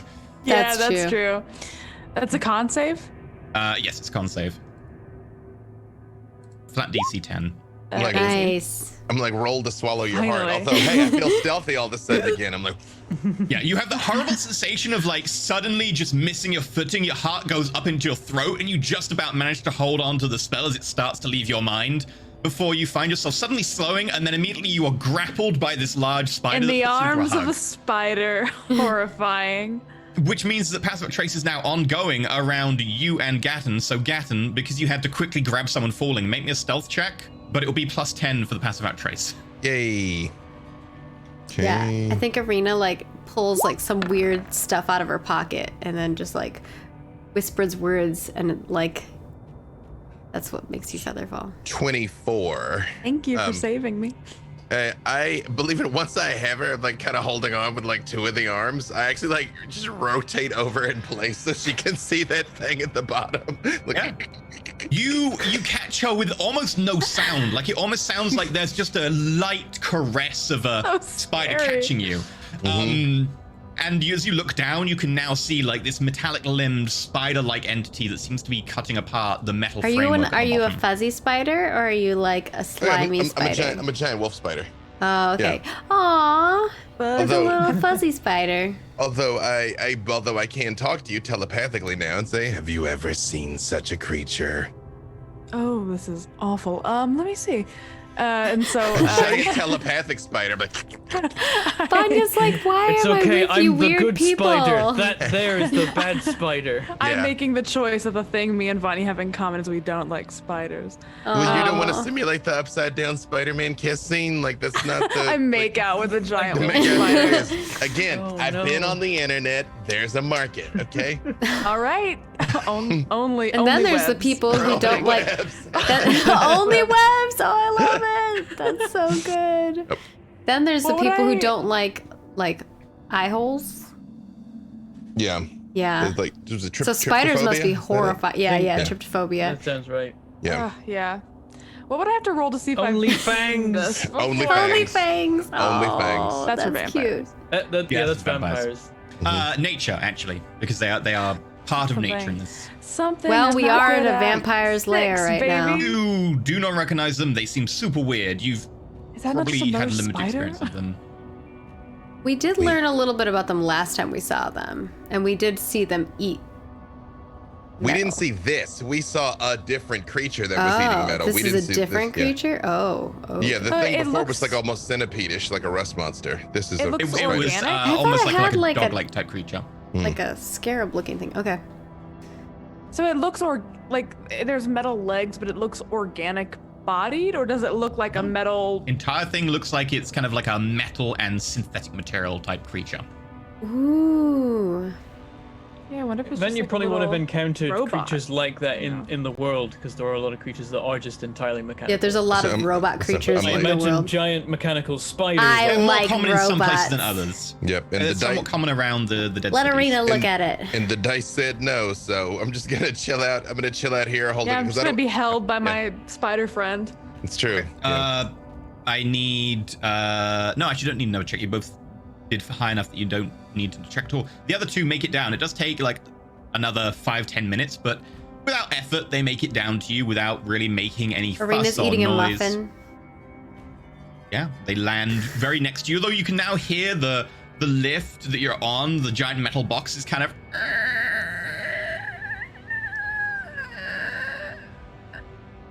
Okay, very faint though. 'Cause getting off of that Perfect. thing. You like climb over onto like the metal like. May have old exceeded the staircase around it. capacity of this box. Once we get down, can I like look? Wait. There's a meme here. Okay. Because you're all hiding, they hide on metal boxes. Oh no. You sounded like Also, you know those this what do you call it? The street walk things that are like wait. If you just spam the button, it goes wait. Mm-hmm. That's what you sounded Yeah. like. But so they may Sorry. not have that over there. Yeah. Oh yeah, you it's, might not have that. It's for No, blind in our people, part of the yeah. world, like we have like Chirping. just open They have weird runways. And you just have to chirping. run. You just have to run like those who make it, like survival of the fittest. Those No, that don't. your guys is like makes a loud noise. Yeah. Yeah, we just, just beeps obnoxiously. Yeah, so deaf it's people really can- annoying, but yeah. Well, what's funny in Pasadena, there is one because it's for blind people and people can't see well. So you hit it and it tells you what's going on at the crosswalk. But there is, I'm dying. Sorry. Great story. No, I'm There just- is one. They're like, no, don't reveal our secrets. Die. In Pasadena, In Pasadena, I'm dying. Okay. there is one that it just vibrates, but it does sound like machine gun fire. Like I imagine, like some person like boop, boom, boom, boom, boom. You like hit the deck is what it sounds like. You like save yourself. Yeah, suppression fire. The crossings in the UK can be used by deaf people, blind people, and deaf blind people because there's There the is a sound, little there's knob on the There's bottom. the flashing lights, and yeah, if once it's safe to cross, there's a tiny like I've never actually seen this. I just know it exists. There's a tiny little like thing that sticks at the bottom of the box, and it spins while it's safe to cross. Oh, that's cool. So someone can just like I didn't know feel that. And then also the floors always have bumped slabs where on the crossing point, so you know from the feel on your feet that you're still at a crossing. Huh. Yep. I So, have walked anyway. around a lot with Bentham in the UK. And there's like a billion different kinds of tile patterns that like people that are blind know what they mean, and the rest of us have no idea. Welcome to the So- mid-after show. Mm-hmm. I told you I want to look at the thing. Creaky You box. want to look at the thing? Yeah, if it's roll a little me. roby guy, do I get What do you like mean? advantage on looking at robots? No, but you'll be able to discern more from certain things. Okay, what am I rolling? Arcana? Nature. Nature? History? What Nature. about history? So it's an Nature. alive creature? If it's nature, it has to be like biological then. Nope, it has to be part 19. of nature. Yeah, so what this appears to be, it seems to be another anvil-wrought creature. It looks like it's designed to go in adverse terrain from all the different limbs that you can see. And you do notice that the front mandibles seem to have behind them inset some sort of like blowtorch type thing that seems to be taking apart the metal and then making it easier for it to like absorb it and like consume it. Like it seems to be taking it in with the mandibles. You see like one bit of like rebar that's been broken off is kind of just pulled in by the mandibles. Just seems to disappear inside it. And then you can kind Can I of... have it? Can we keep it? It is quite large. But you also notice that the back of it, its abdomen, you see a very faint shimmer coming off of it, as if it's giving off heat. So you would probably deduce it seems to be breaking down metal and then possibly smelting it down internally. That's awesome. So it seems to be some kind of salvaging type creature that seems to eat and then salvage and then process the metal. That I'm sounds concerned that amazing. it's I want going this as to- a pet. I'm concerned it's gonna hit us with like steel webs. Yeah, no, nothing positive is out of this. And also, when everybody gets closest, I tip them off that I there's another one nearby, like something else I heard nearby. Okay. With my 19, can I discern? Well, probably not. I'm gonna say, like, does it seem like they have, like, what kind of senses they have? But I probably can't tell by observing it. You'd probably be able to tell that, like, from the way some of its limbs seem to have, like, excessive amount of little manipulators on them and, like, cabling and stuff attached to them, it's probably processing a lot of information from its limbs, so it might even have tremor sense. You would guess that, certainly. Because Okay. you did do quite well. I will, like, relay a bunch of, like, nerdy shit at you guys that you're probably like, whatever, except for parents probably excited about it. And then, I don't know. I want one.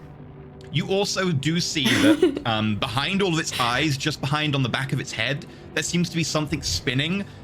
You don't know exactly what that is, but you have heard of them before, and it seems to be some kind of detection thing. It looks like when it might get alerted, it would be able to start detecting, but it doesn't seem to have been alerted. Oh, this is gonna be like Metal Gear Solid thing where we sneak and then we're like, dude, like little, you know? No? Okay.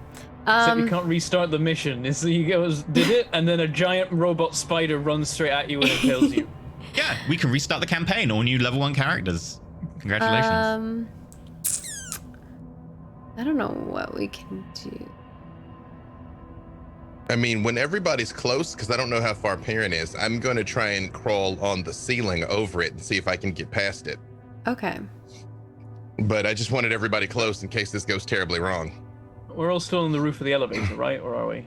Apart from, like, Maggie and Pietro, who have kind of climbed off to the side and are now on part of the twisted stairwell.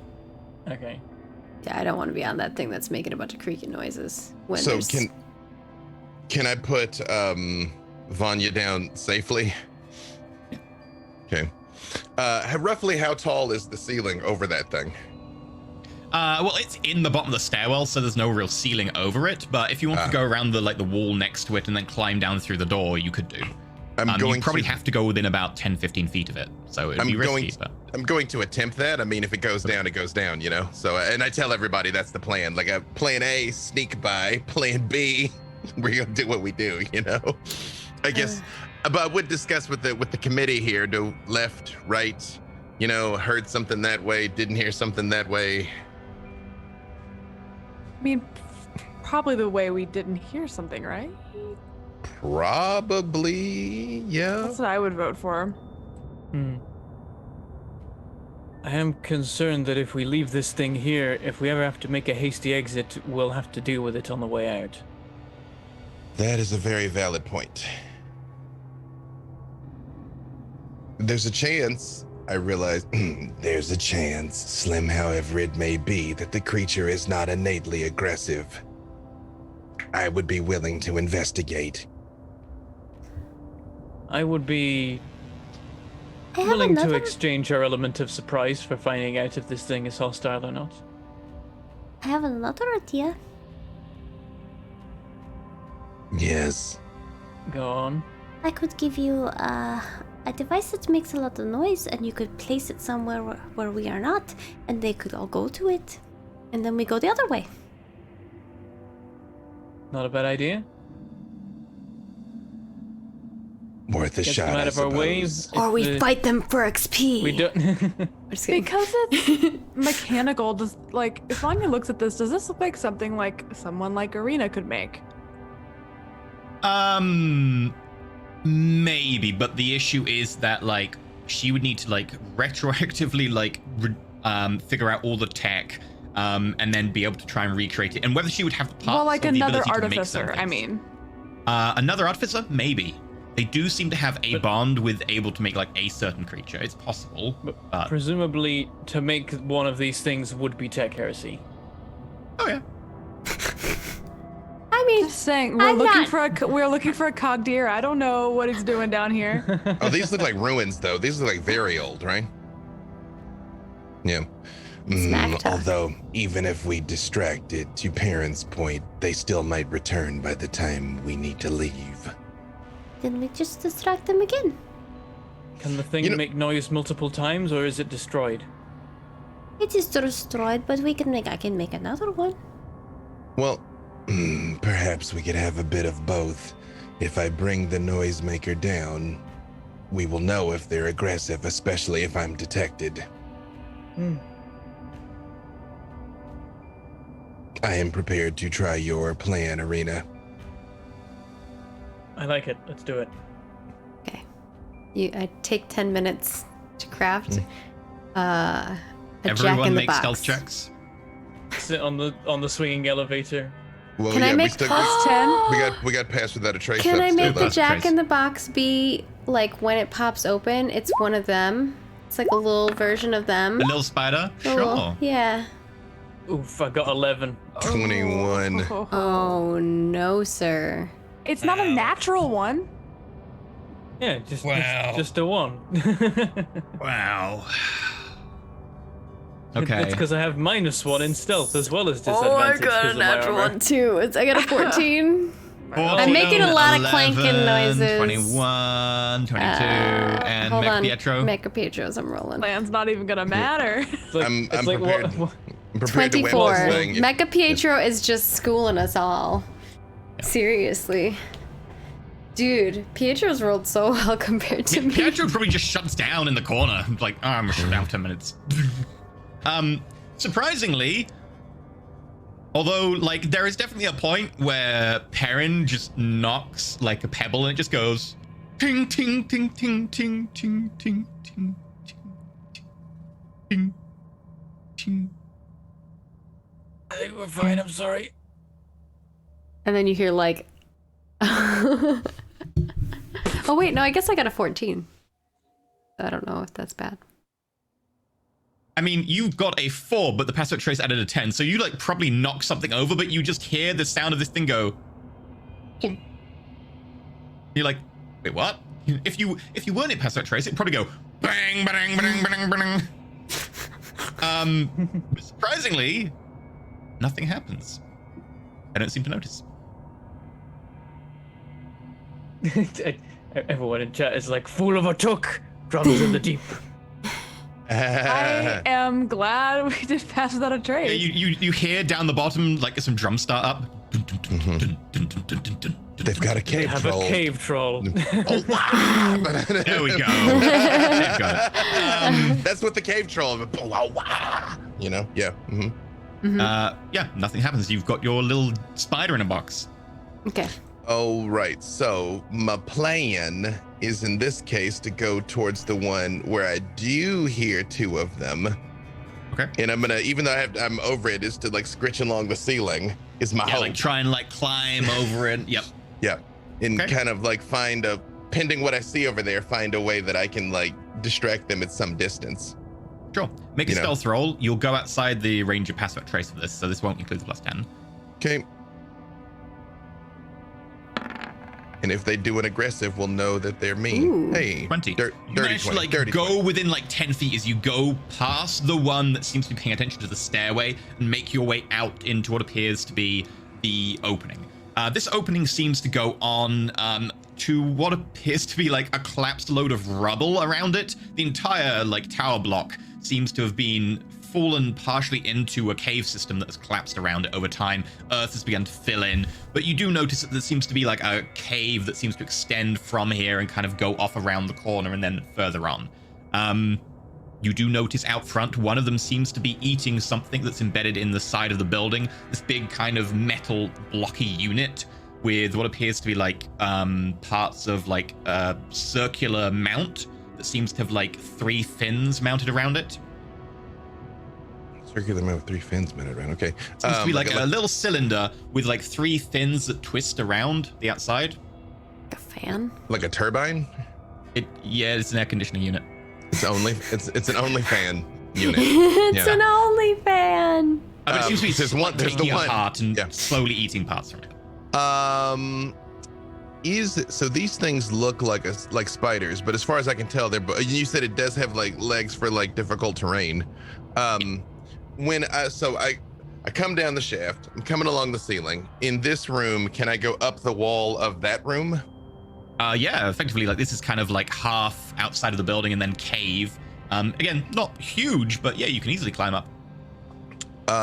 Because here's what I would like to do. I would like to web the noisemaker on the wall. So not only do they have to come to it, they've got to come up the wall to try and get to the noisemaker. You can probably get like 60 foot up the side of the building and then web the noisemaker to the outside of the building if you want.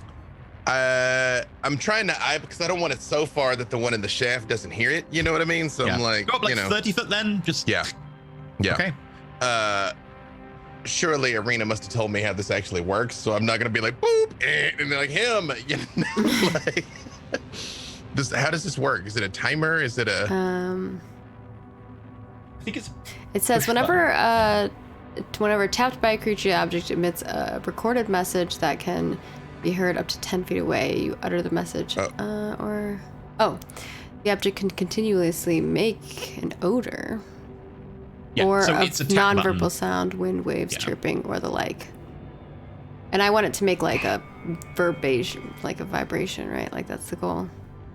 No, it's something whatever's gonna get their attention. Which would be vibration because they like tremor sense or something.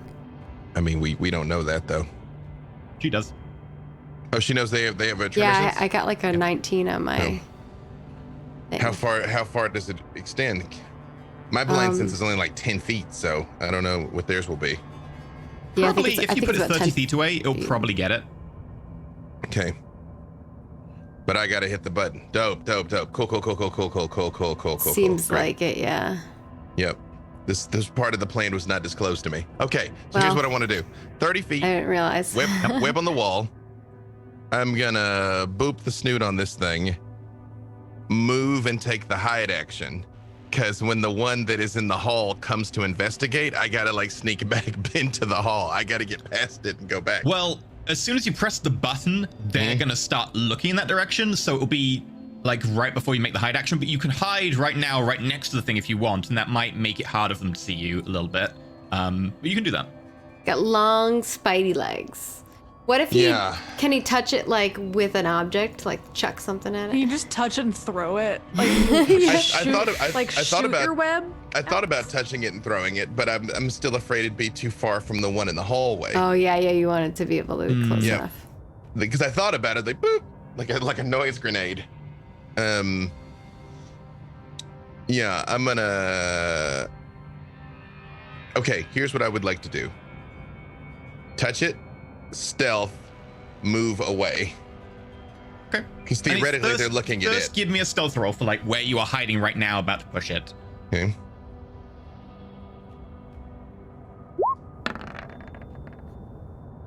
Ah! Natural one. No. Of course. Fortunately, you can't will crit be fail. when you press the button. So when you press the button, that 8 will take effect then. Great. 8's not as terrible as a 1 would have been. So. But it is though. But okay. But you can't crit fail on. Yeah. You can only crit fail weapon attacks. Yeah. So See, you're fine. that's good for you. I always play with a house rule that you absolutely can. So yeah, this is to my advantage. Okay. Well, my intent, because I really have no idea how successful my stealth has been. So like basically over the cave entrance and placing this, boop, move kind of out perpendicular to the cave entrance. It comes and then I'm out. That was my plan. That's the hope.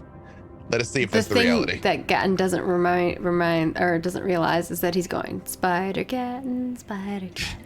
He's like singing a little song. But he can't sing because he doesn't have a human mouth. But like he's just tapping the wall. Do. So as you press the button, you kind of tap it, and then some like little rubble next to it from the wall that's kind of decayed, and the actual like concrete's become to like start to fall apart. Just kind of onto the floor nearby. But everyone else in the stairwell looks down at the spider, and they see it just stop and hesitate. And then that little thing on its back, the little like orb that seems to be inset into the back of its head, begins to spin. And then there's a... And I guess you hear wind. Everybody hears wind. And you all feel like a shudder in your like rib cage as all of you kind of react to that very deep pitched sound that kind of extends. And it instantly stops and looks up all of you. The one outside looks up at Gatton. We're going to roll initiative. Oh no. So, this is where we end the combat.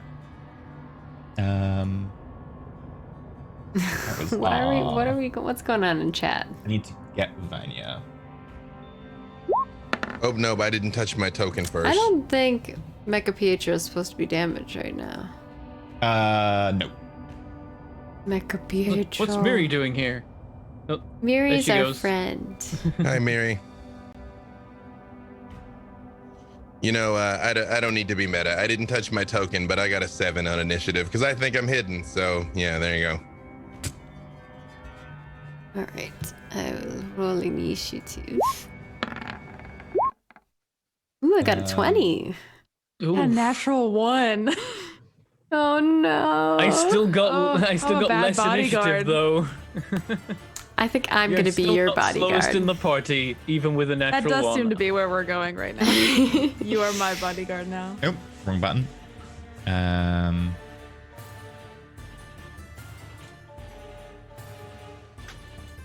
And I got. What's your dexterity? 16. Arena? Yeah, 16. Okay, so it is going to be. We don't need a map for this one.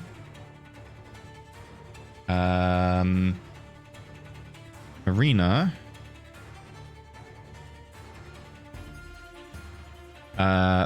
Vanya. Oh no, Vanya got 6. So Gatton, Yeah.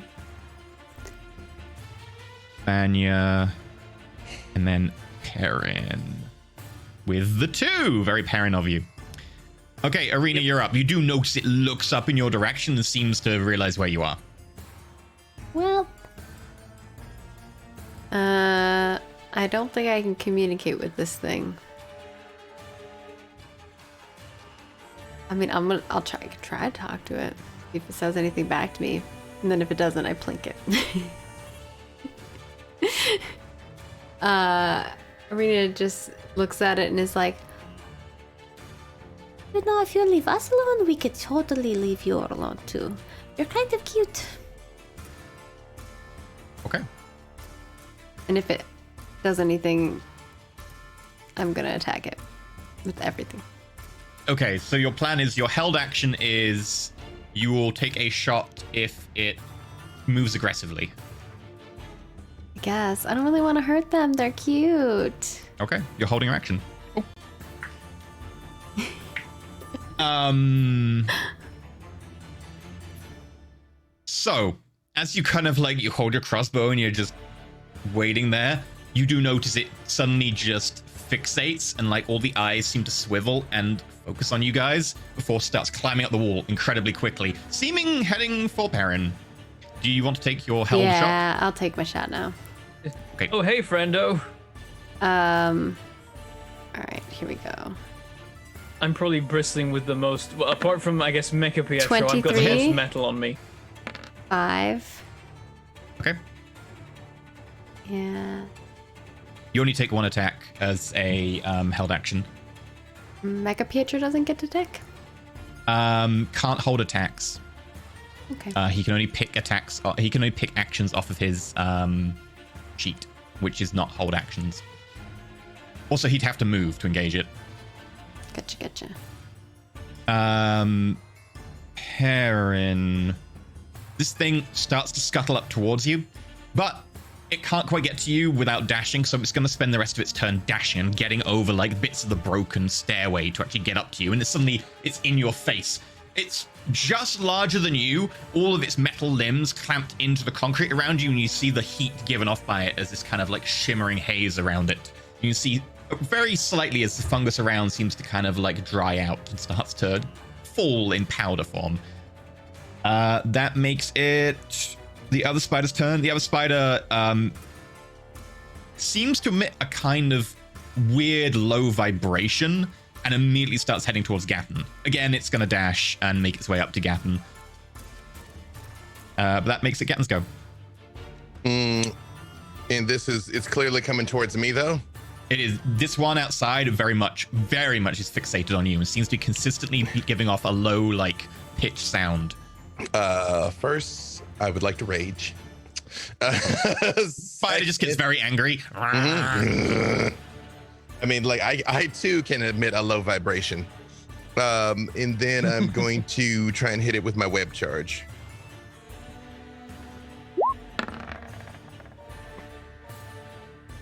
The Okay. dirty 20. That's a hit. It's restrained and it can potentially use its action next turn to try and get out. But I'm gonna use my movement to come back to the team, like back along. It's restrained, so it can make an attack of opportunity, but it will be a disadvantage. Did it get within melee range of me? Yes, it was just got up to next to you. Okay, I'll chance it. I'm still leaving. Yeah, it won't have a good chance at this, though. Don't even jinx it. True. And technically, Mecha Pietro can move on his own turn. Yeah, but his turn's immediately after yours, and you're holding your action, so you have to wait until the spider's turn. It horrifically misses with a 9. Yay. So as it tries to like bite out at you, it can't quite move out of the webs, and it just kind of is stuck there. You hurry down. You now look up in the inside, and you can see the team up above, and the spider grabbing on, trying to get to Perrin. I'm get as close as I can to that other spider. So I don't know. You'll I probably waved still the map, be so. 50 foot away because okay. it had Yeah. to dash. I'm on the way though. Yeah. I'm not gonna 1v1 this spider out here. Yeah. That makes it Vanya.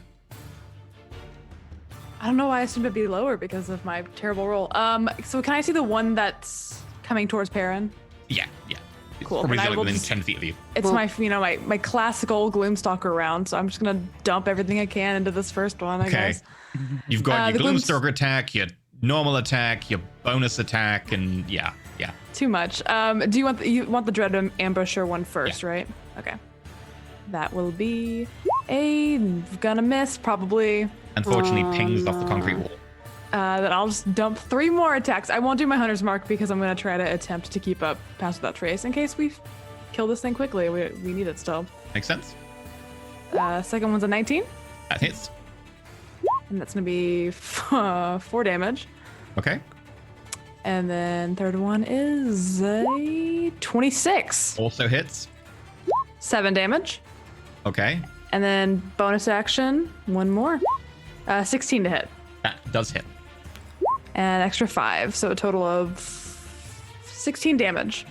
Yeah, you just start unleashing a hail, and the first crossbow bolt Plink, plink, misses, but you use that to kind of adjust your aim, and you start like unleashing a hail into the back of it, and you see that like little orb that seems to be rotating in the back gets hit like a couple of times.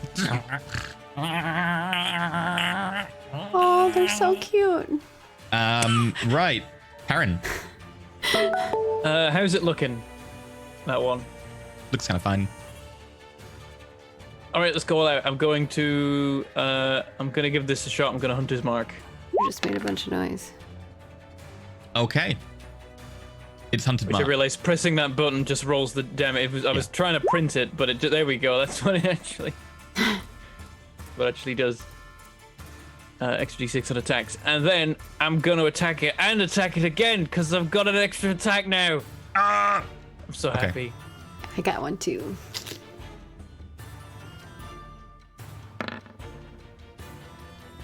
Hit. Okay, Dang, 20. shall I just do both attacks and then just resolve all damage? Sure. Let's do it that way. You actually have to call it normally, but yeah. Okay, make damage. Both in it. All right, first one's Jesus. Hunter's Yeah. Mark. Hell yeah. Second oh my one. God. Second one's Hunter's Mark. There's probably some rerolls in amongst this. Are you smiting or no. not smiting? I'm not smiting. The 2, I you get can to reroll one of 1d6 them. minus 2. 1d6 minus 2. Bloop. Extra 2, so 14 on that second one. Nice. Yeah. You unleash a flurry of two-handed blows, 14 and you and see the 19. thing kind of buckling under it, and like its legs trying to compensate for you hitting it, and you see the pistons in the legs just as you hit it down each time. The actual carapace of its back, this kind of weird like synthetic materials start to crack under your blows.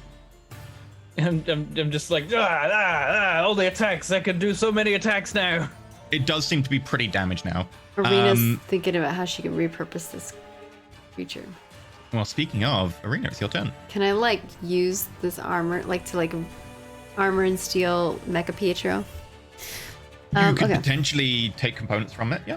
Yeah, okay. I am going to plink plink. Am I within range to use my light crossbow?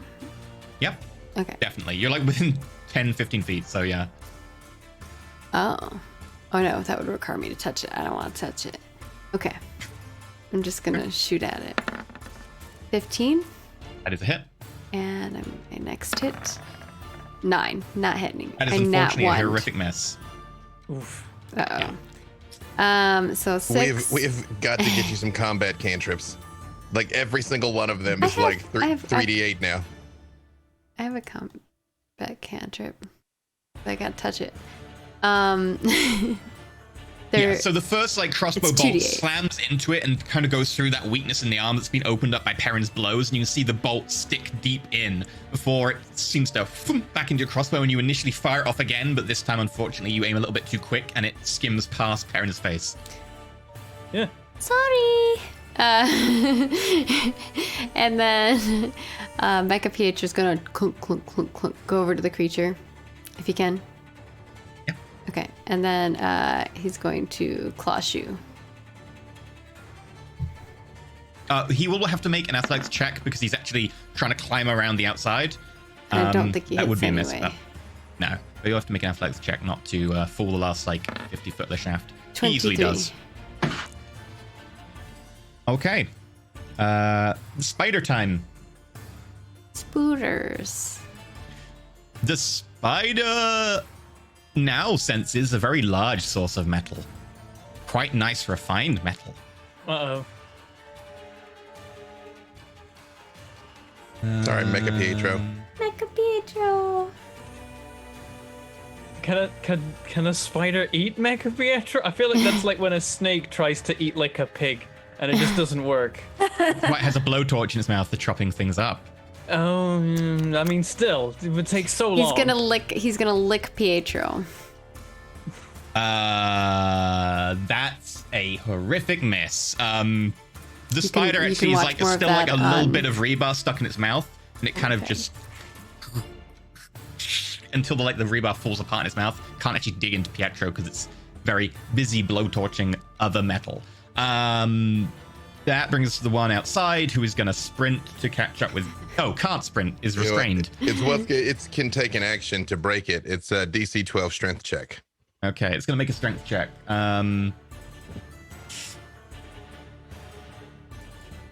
It does. So it takes its action and then it's going to move. It's still 30 foot behind you. Okay. That brings us to Gatton. You are 50 foot away from the one up the side of the wall. Let me see if I get my web back. 5 or 6, I do. Done. Okay. 50 foot. I think you have to sprint. Yeah. How close is you said the other one's 30 feet behind me? Yeah, the other one's 30 feet behind you. Believe it or not, I have to go engage that one or I'll lose my rage. Oh, good point. Yeah. You start as you hurry in, you hear it break out and start chasing you, and you're like, no. You turn around to chase after it. Yeah, I'm like round 2 then. Yeah. I'll move up to it and attack. I don't hit very hard in this form, and I'm pretty sure that thing can't be poisoned. So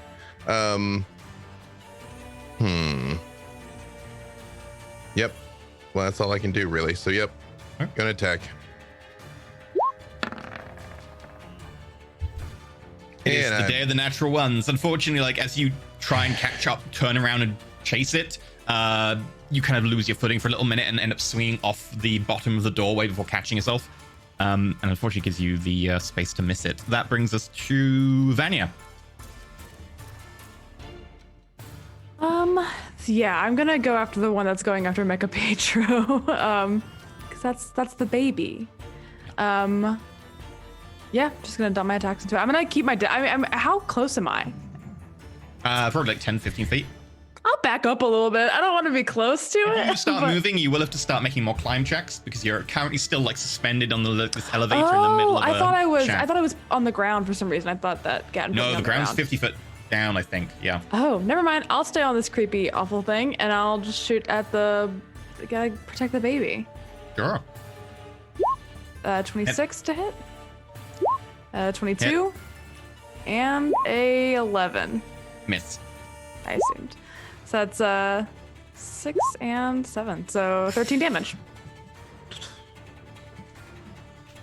Yep.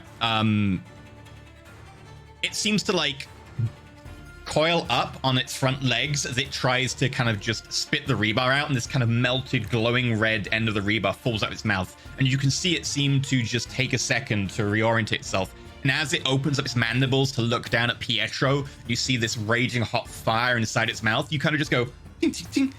2 bolts go straight into its mouth, and it just shudders, and then the abdomen cracks, and gouts of hot red flame and metal start pouring out of it, and it collapses and starts falling down the inside.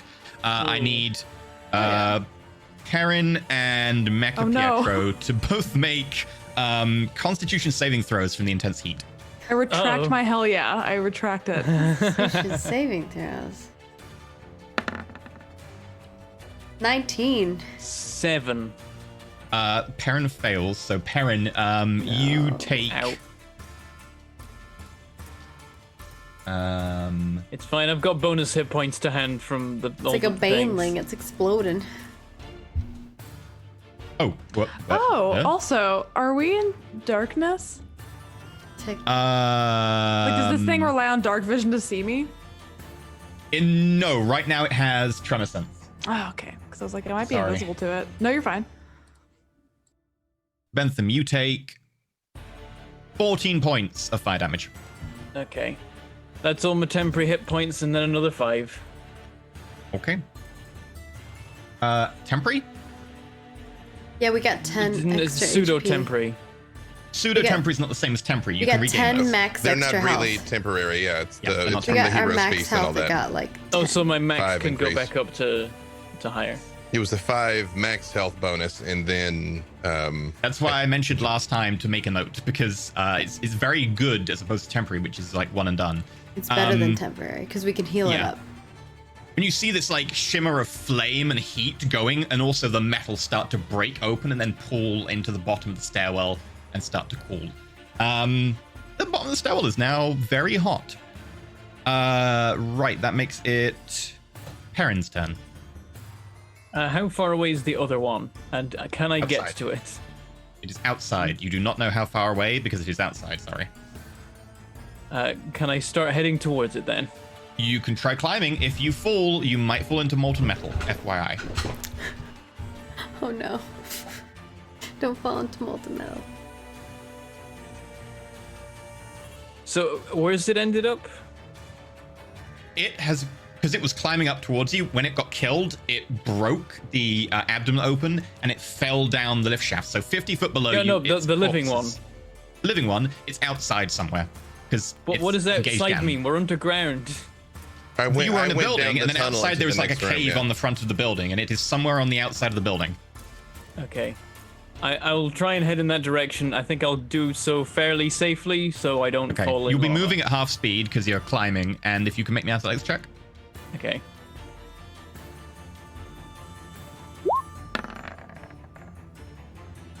You're fine. Yeah. You begin to make your way down slowly to get outside. Yeah, you can use your action to sprint, actually, because you can still sprint at half speed, so you'll move 30 feet. That You works. are 20 foot from the top of the doorway, so next turn, if you sprint, you'll be outside. That would be a funny visual, a half speed sprint. Were you like, Yes. like frantically, but like Fred Flintstone, tippy toes? He's just like he's climbing, but he's climbing as fast as he can. That brings Aggressively us climbing. to exactly. Arena, you're up.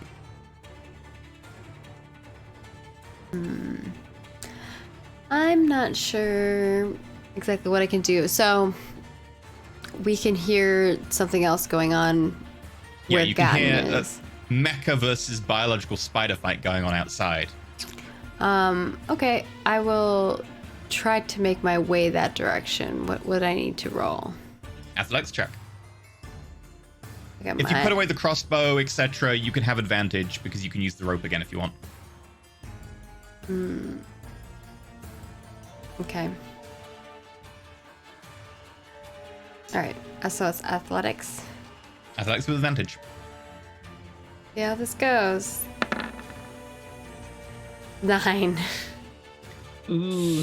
Unfortunately, as you put away the crossbow and begin to descend on the rope, there's like a little bit of molten metal just spitting off and dripping from one of the rebars nearby on the edge of the stairs. And as it gets towards you, you instinctively shy away, and unfortunately, you just let go of the rope for a second before you start falling down the lift shaft. Would you like to take a reaction? Yeah. I will reaction to use feather fall again. Oh Okay. no. That's what it's there for. You start descending very slowly, but as you go down, you do notice off to the side is a little pool of molten metal that seems to be expanding. Because you're falling pretty slow, if you want, you can try and make a dex saving throw to kind of land on the other side of this molten metal and kind of like shy away from it. Yeah, sure.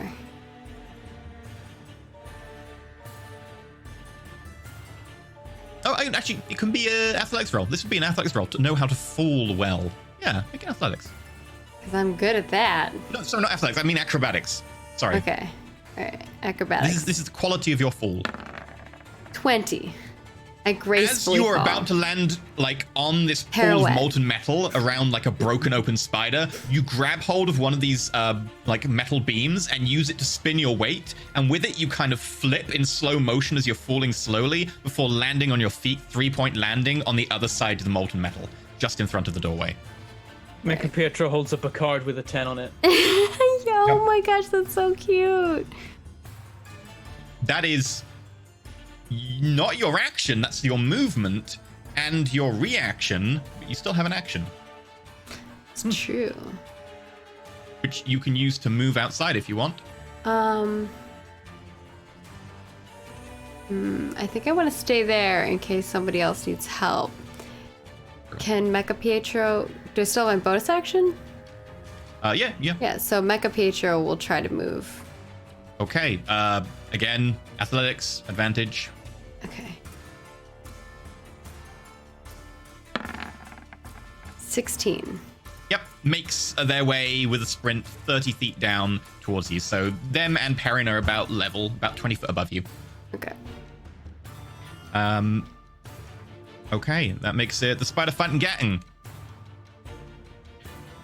It is going to... I'm the spider fighting Gadden. What you talking about? Right. The spider, that is fighting Gatton. It's going to get a 15?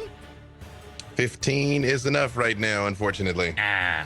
Okay, it bites into you, and each of the mandibles seem to be digging into you, and you notice that they seem to have serrated in a blade that seems to be cutting through your carapace.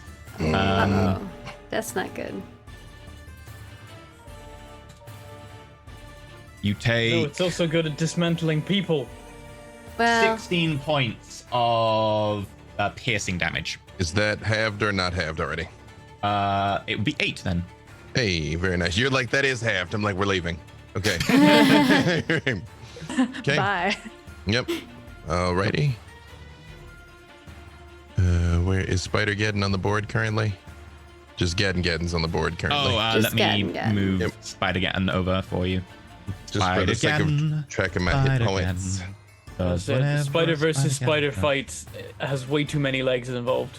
It's true. it's a lot of legs. Only legs. We got a lot of legs going on here. Got my only If legs. you're a leg person, Link in bio. we got you.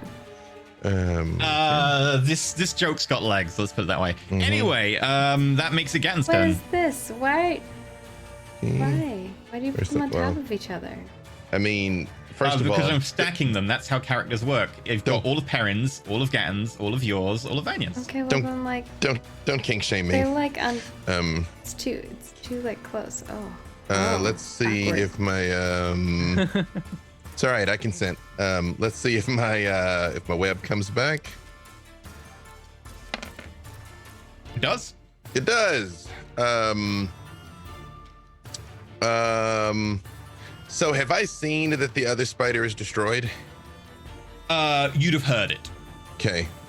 You heard some clanking.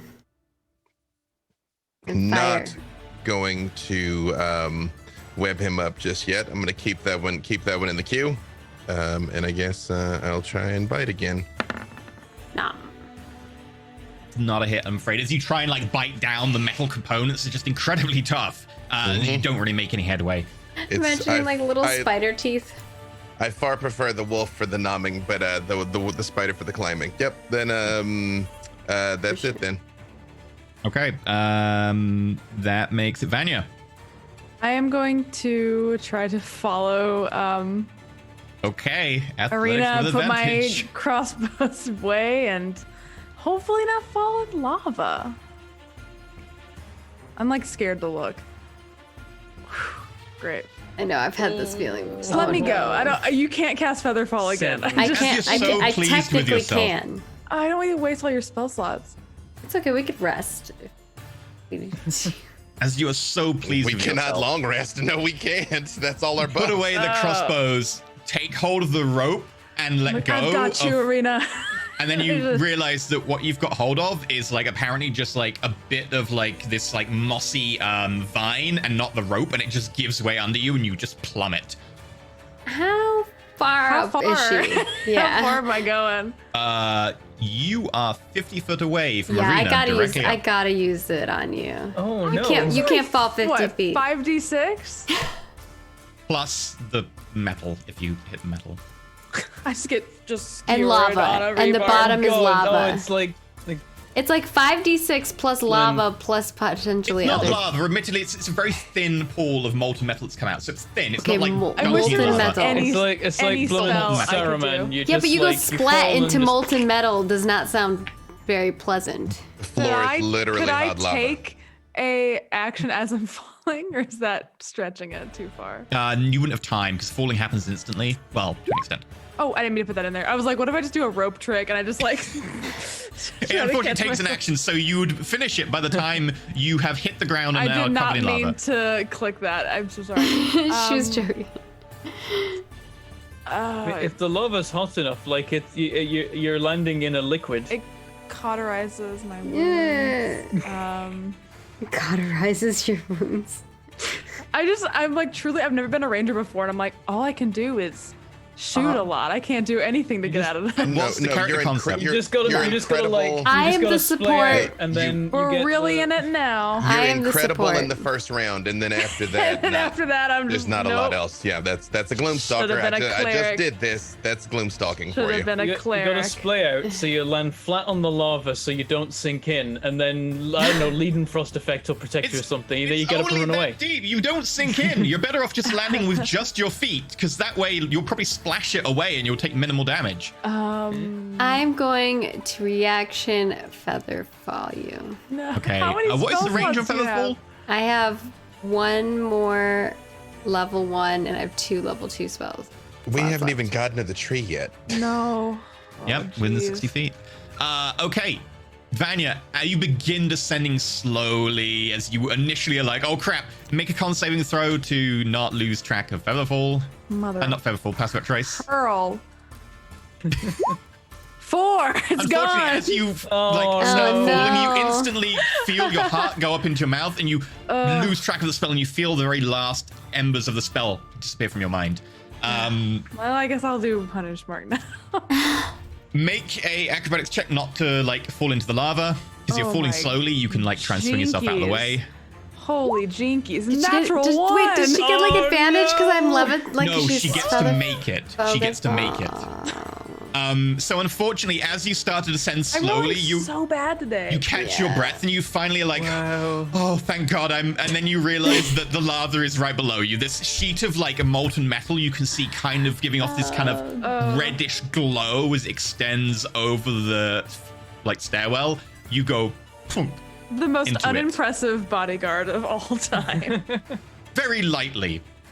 Let me roll some damage. I say, do I take damage from that? Yeah. Dear.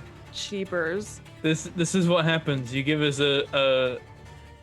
you give us a hole, and we immediately use up all our feather falls. You take 17 points of fire damage as your feet hit the molten metal, and you begin to feel it searing into the soles of your feet. The very heat it gives off is actually causing burns up your legs. I'm glad Oh I my took God. Featherfall.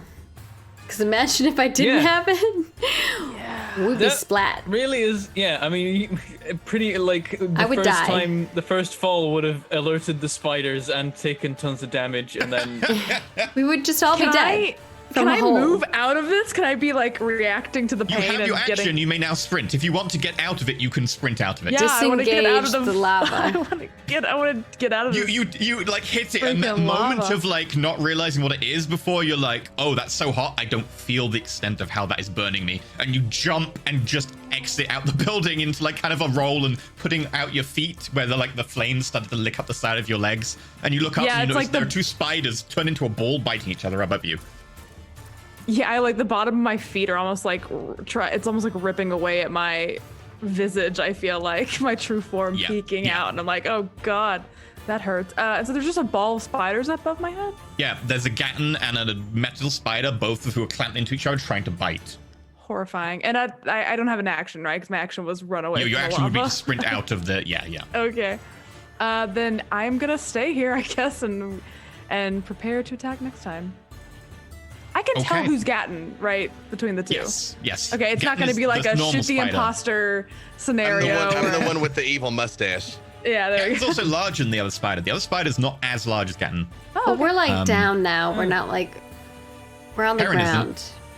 Mecha Pietro I'm isn't. still in the process. Okay. We're almost there. Okay, that makes it, I guess, Perrin's turn. Slow sprint climb. Okay, make me an athletics check at advantage. Look, I have enough spell slots to get you and Mecha Pietro down. 20. Nailed Make it down and, like, to the ground without too much difficulty. In fact, you probably have your action left. You really don't need to sprint for that. Okay, I imagine I'm not like. Did you say the spiders are on the ceiling right now as well? The spider is up the other side of the building, like 30 foot up on the outside. Okay, so melee isn't going to be a thing here, but I do have javelins. You can, with your movement, you just about can be outside and just about throw a javelin, yeah.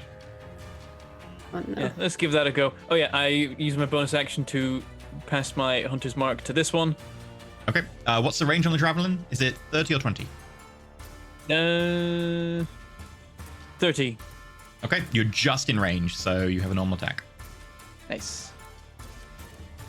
And I guess, oh wait, can I do 2 as well because of extra attack? Just like Yep. javelin, Whenever you javelin, take javelin, the javelin. Yeah, attack this works. You just need the ability to be able to draw enough javelins, which you have, yeah. 20. First nice. javelin sinks into the side of this metal spider. And does 6 damage and plus then Hunter's hunter's Mark. mark. Another 8 2. damage.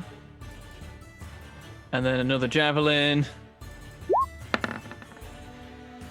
26. All right. 5. And Hunter's Mark. Another 5. Okay. The damage ain't much, but it's honest work. 2 of the javelins just sink in, both of them into like one of the servos on the side of the arm, and you can see that one of the like spider arms just starts to spew kind of like this gaseous fluid that begins to just go into the air nearby. And it seems to start like malfunctioning. That brings us to Arena. All right. Just, yeah, very important character right here, saving lives. I think I have to stay here to wait for Mecha Pietro to come down. I mean, if Mecha Pietro falls, you can just repair Mecha Pietro. So Oh, that's true. Probably more lava resistant than the rest of us. Yeah, true. Can I still see him if I walk forward to see what's going on outside? yeah, you can stand like kind of in the doorway. Yeah. Okay. I will stand there and then fire at this creature that's on the wall, you said? 30 feet up? Okay. I'm gonna plink. Plink, plink, plink. 11 does not probably hit. No, bounces off of it. Sorry. And I get one more attack. That's a solid 23. hit. 10 damage. Nice. And then Mecha Pietro is going to do the athletics to get down, I guess. Advantage? Yep.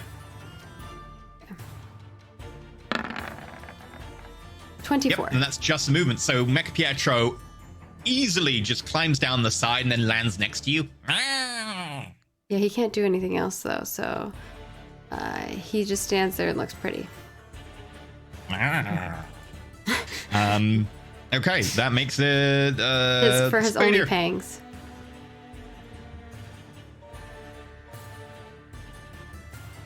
The spider is going to disengage and then start leaving.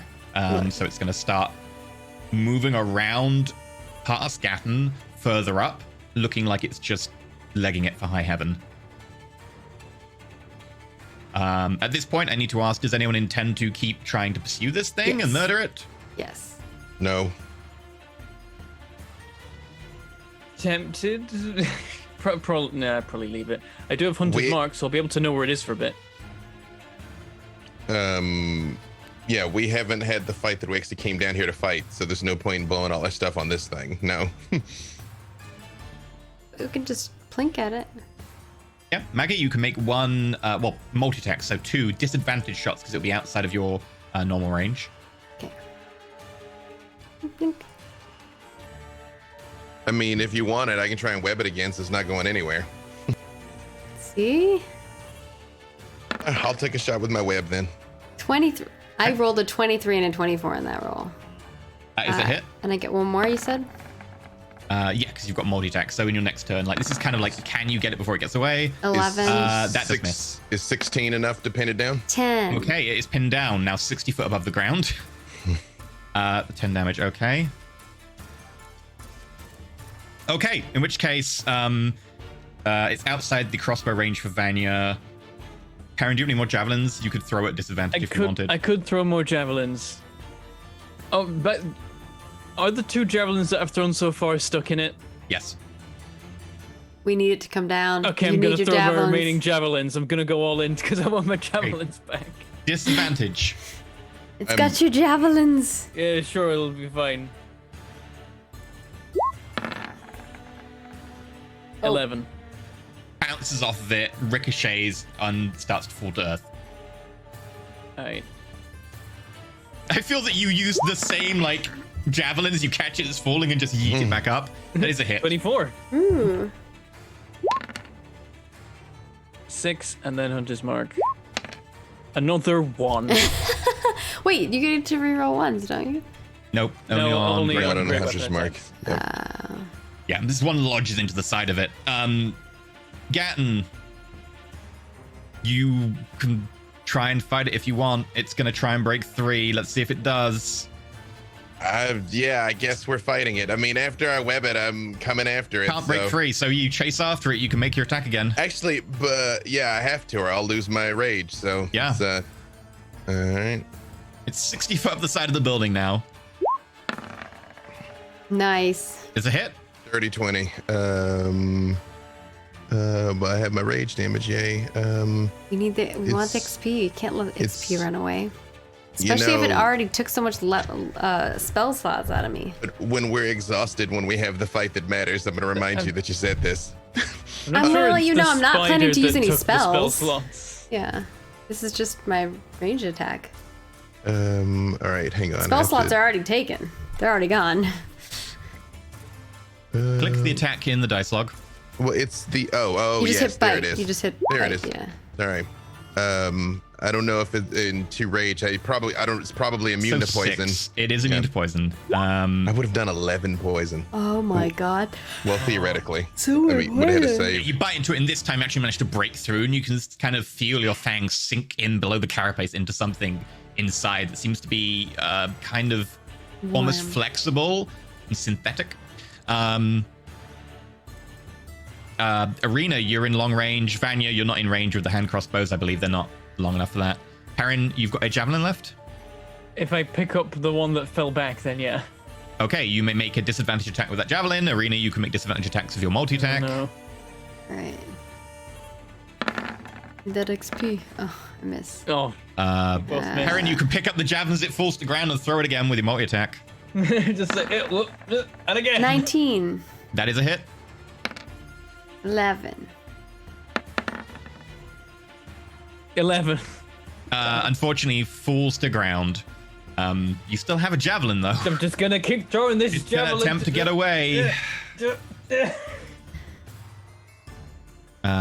Or it could not roll my dice. I like that because Vanya's out of range. She's just standing there watching you all throw things badly. It's like he's got so many of my javelins in him. I need to hit him with this one. I didn't re-roll last time to see if my web came back, just for the record. See. It comes back. It's your go then, Gatton. What do you want to do? Did it break the web, or is it still Nope, tied it's down? still in the web. Well, Nice. I have to keep pinging at it. So let's see here. Wait a second. It's restrained. Don't we have advantage on all of these?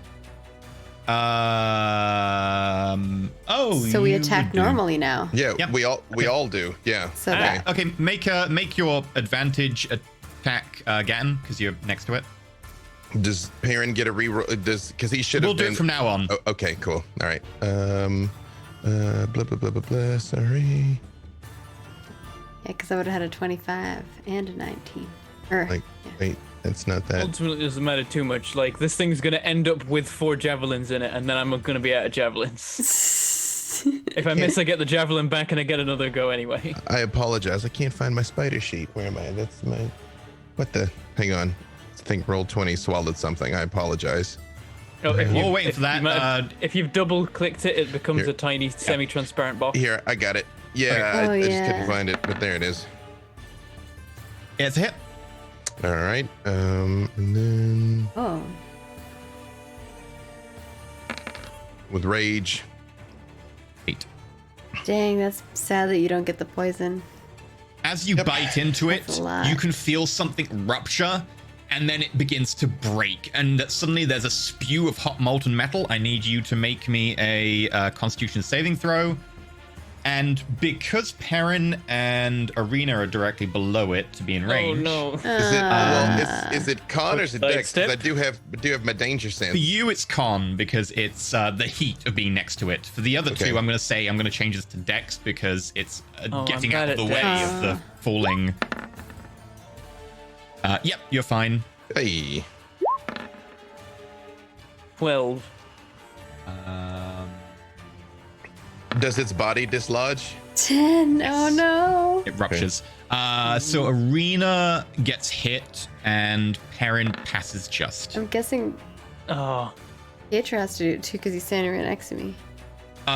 Because he wasn't making attacks, he could have been standing like a few feet to the side and that would be fine.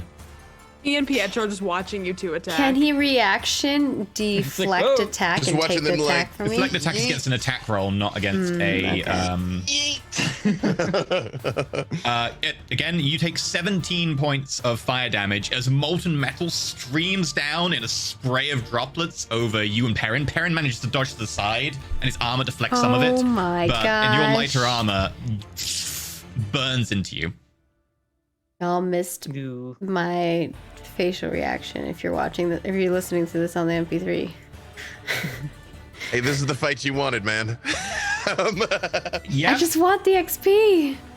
you got it. You said so its body falls or it doesn't? Because I'm going to recover his javelins because I, being a javelin person, comprehend this unique pain. The javelins will be destroyed upon the extreme heat. Oh, Sorry. come on. Can you roll to see if they survive? They How well can't crafted make a are con they? check, and so take damage, and it is fire damage, and they are made of wood. They get a strength. Yeah. upgrade. They're just wood javelins. They're nothing fancy. Well, now I have one solitary javelin. Well, when I come out of wild shape, I'll give you mine because I haven't thrown them in a while. I do have That's some, true. So yeah. So parts of the body dislodge and fall to I the have ground, bolts. other parts are stuck you to the could throw side. bolts. You know, if I'm already 60 feet up this thing, I'm gonna look around a You little bit throw up here. bolts. Like I'm gonna like what else is in this room before I From what you can see around you, it seems to be this is like the top of the building before the actual like top of the cave hits the building. There do seem to be some like slight crevices, etc., that seem to go off around the side of the building up here, but it seems to be the majority of this is the end of what it is. I very carefully want to see if I can tell where it was going. If it was just trying to be not there, Heading to or one of the crevices up the top that seems to extend around the side of the building. That seems to be where it's heading. To the I'm actually not interested to know if there's a lot more of the. Yeah, no, I'm coming back. Like no. to the I know mama this story. spider. I'm not gonna eat one little ice spider and an egg. I'm not doing any of that. I'm gonna turn around and come back. Yeah. Okay. And as you come back down, the parts of spider kind of raining down around I'm you screaming. guys. Arena putting out the fire on herself and I'll avoiding help the Arena. I'll try to pat Stop, the drop, and fire. roll. Stop, drop, and roll. We're going to go to a break. Please enjoy some fan art and stuff. We'll be back in 8 minutes. All right. See you guys.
everybody. Welcome to a part 2 of Ascension episode 24. I almost said 25. I don't know. Well, we're alive. Having made your kinda. way down the inside of a skyscraper that seems to have been buried, fighting some mechanical spiders that seem to want to find and then process metal, having them explode into gooey metal fluid molten fragments everywhere, and then multiple times falling down a lift shaft. You come out of it. Are we going to take any break or anything like that? Because I could try to scrap metal.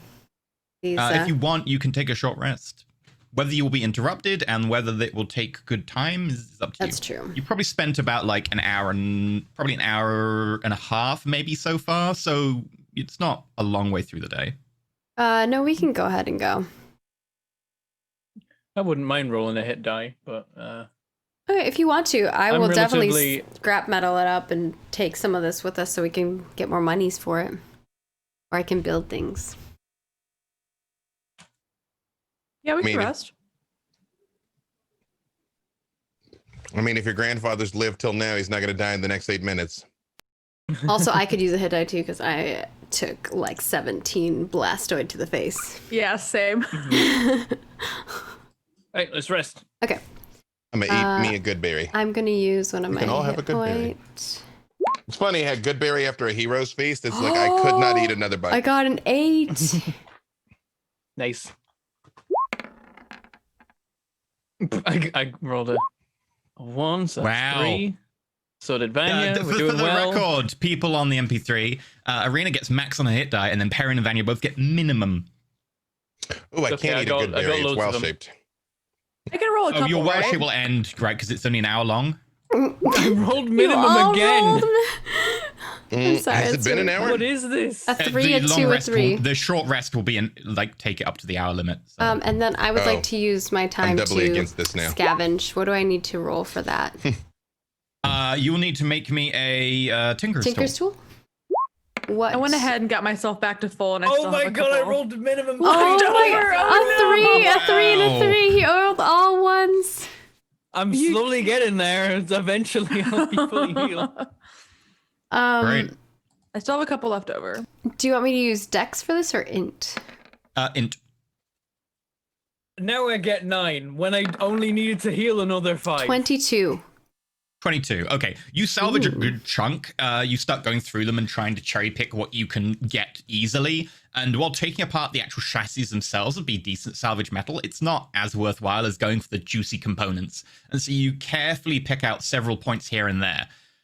You think with the 22, you might even be able to get out like the blowtorch component and then maybe make some modifications on the fly that would allow you to use it as a weapon.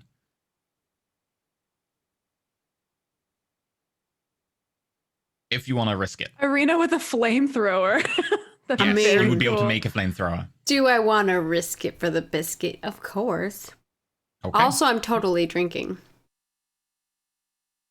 Okay, No, how much do you want fire, to drink? Fire and no, like just Okay. a little. Okay. But I'm just saying, like Um, fire and drinking together. Totally makes sense. Okay. So you were going to salvage a good chunk.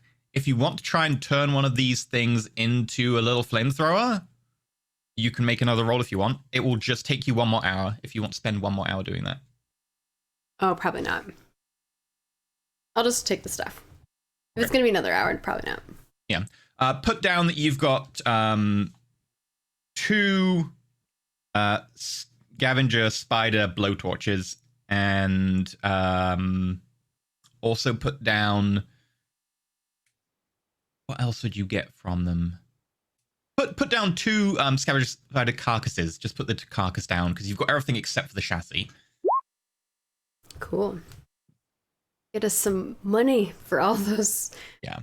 Health Like obviously you wouldn't be able to potions. fit everything in your bag of holding anyway, so just cherry picking the insides and the actual components would be good for you. Yeah, I just want the expensive goodies. I'd like to ritual detect magic while she's doing this, so I'll have it going. Ooh, Okay. nice. You pop that, and once you pop out of your form, you have that up, and she's finishing up. Mecha around PHO you- flamethrower upgrade. Can I do it? That'd be very cool. Potentially. We're gonna set so many things on fire. Okay. We're trying to kill a tree. Many of which we'll be trying to set on fire on purpose. Yeah. It is true. So you finish your rest, Perrin having had to put a lot of effort into his rest. And as you look Okay. around, Gatton, you My can see fourth- that... My fourth Oh, hit really? die was equal to the first 3 hit dice combined. In Oh yeah, how you much rolled it a healed me. 9. Yeah. Wow. As you look around, you can see that further up ahead, there seem to be going across the edge of the cavern these thick ropes. And as you get a little bit closer, they seem to faintly glow. And now you look at them properly, more close up in detail, they seem to be roots. And they seem to run along the edge of the cavern, some of them up above, and some of them like going down in some of the cracks between the rocks. Are they black? They're like a very dark gray black color, yeah. The color of the tree? Yeah. I point this out. Okay. Well, we're That headed in the also right means- direction. Yes, it is probably above us. Wonder if we poke it, what happened? Nothing good. I don't say that in character. I feel like Arena's thinking, what if we poke it? Though? Oh yeah, she probably is. Yes, we probably can follow these. Give us some idea where it is. All right, let's keep moving. Okay. Head out. So, as you continue on, are you using passive act trace? Are you sneaking? What are you doing? We can pass out trace. Then I was joking earlier about we could do a rope trick to rest, but I will lose rope trick if we do pass without trace again. But I think it's worth it. Yeah, I'm gonna say the pass without trace is way more likely to be of use than the rope trick. Because All even if we climb up the rope, whatever's after us, we'll just wait at the bottom till we come out. That's true. Yeah, sure. I'll cast pass without trace again. Okay. Everyone can make these stealth rolls then. You've got plus 10 on them. All right, stealth. Para moi 21 for me. is 18, so really glad you did that. It's like the 15, most useful spell in the 19. It's universe. It's so useful. It You is would very have in failed the against- nut tracks. Nearly everything. Wow. 18. Becca Pietro and I are 1. Yeah, without the plus 10, you would have all failed against nearly every passive perception out there. With the Well, plus 10, to be fair, we're like little clonkers. We're like a little bit. walking around with a giant pangolin mecha, I'm in full chainmail. and he's in full To be fair, the chainmail. pangolin doesn't have disadvantage. I've got only like Perrin does. 300 tools on me. But they're mostly in a bag of holding, which doesn't make sense. That's true. That's true. Most of my stuff is in a bag of holding. Yeah. It's So as just you make your my way leather armor further plus in, me. following these routes that seem to wind and seem to then penetrate the rock in certain places and go just across, seemingly having dug through solid stone and earth, you do find a place where the caverns start to split off a little bit. And you can either go one way or the other. Now, sneezing. No, I'm not going to sneeze. God damn it. It's just so unfulfilling. Off to the side, you can see it kind of looks a little bit bigger an area. And if you kind of feel a kind of very faint chill from that direction, Gatton might be able to sense that there is a very slight mist coming in. Mist. I recount as such. The detect magic isn't. First of all, I apologize to everyone when I try and read my spells and I drop them in chat. You know, I'm not doing that on purpose. Like that It's right okay. there. There you go. Okay. We like reading them too. Yeah, it's not that I was trying to do Druidcraft. I was just seeing what because I don't have Speak with Plants. Is Speak with Plants even in 5e? I'm pretty sure there is an ability called I think Speak it with is. It's like Plants. first level, maybe. There is It's a something that spell. allows you to speak with plants. I don't know what Yeah. it is. Yeah. do you just rustle at them? I don't. How does? They speak in Just old Intish. I just yeah. like creep. I was It's like, a third. It's a third level spell, actually. ah, that's why I don't have it, because I was gonna Yeah. be like, tree, yo, what's up? You know. But you imbue plants with pulsate. sentience, so I guess they just talk. I don't know.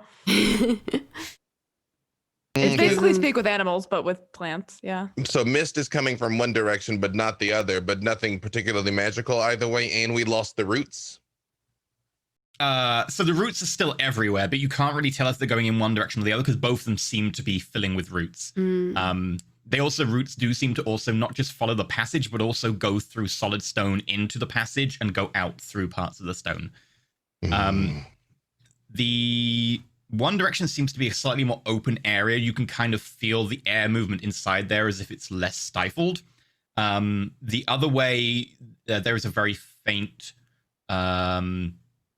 trickle of water along the actual base of the cavern that seems to be flowing down in that direction.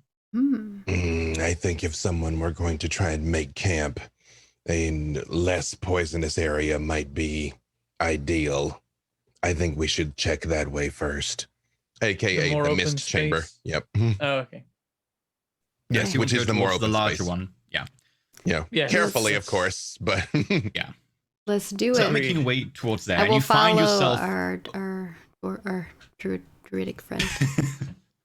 you Trying find to say yourself druid, but I walking said into dwarf. a very open chamber. This one seems to just go on and on and on, beyond the range of your dark vision. But as you look out, it seems to be kind of this open park area with sort of stone cobbled streets, big grass open field that seems to have been overgrown, hedges that have gone absolutely apeshit. Above you seems to be like a metal lattice work with broken bits of glass, and the entire area seems to be full of these roots that have grown throughout and pervaded it. does this look like where we faced the tree the last time? That's what it kind of reminds me of. It does indeed. Okay. As soon as he started saying cobblestone and hedges, I was like, that sounds like where we were. I definitely pulled the reaping blade out, and I'm like, Vanya, the last time we found the tree in a place just like this, But it's nowhere to be found, right? we may just Well, not we be see- upon it yet. Vines everywhere. Yeah. Okay. You can't quite see it yet, but then again, there was a little bit of mist that's kind of obscuring vision a bit. Is the fallen skyscraper constituting the roof here? Like, is it the same room? It does appear to be the same room, although again, mist is kind of obscuring a bit of vision. I look up and I'm like, I could attempt to climb up and see if Melusina's up there, but that will be the extent of my shape-changing abilities for the day. I'd say wait for now. We might find her elsewhere, especially after this amount of time. But we'll keep Yes. an eye out for her. If she's alive, she could be anywhere. If she's dead, she's probably somewhere in this chamber. Can we True. Can we Just look because around? she escaped up there doesn't mean she would have remained there all this time. Can we look around to see if we can see our bird friend?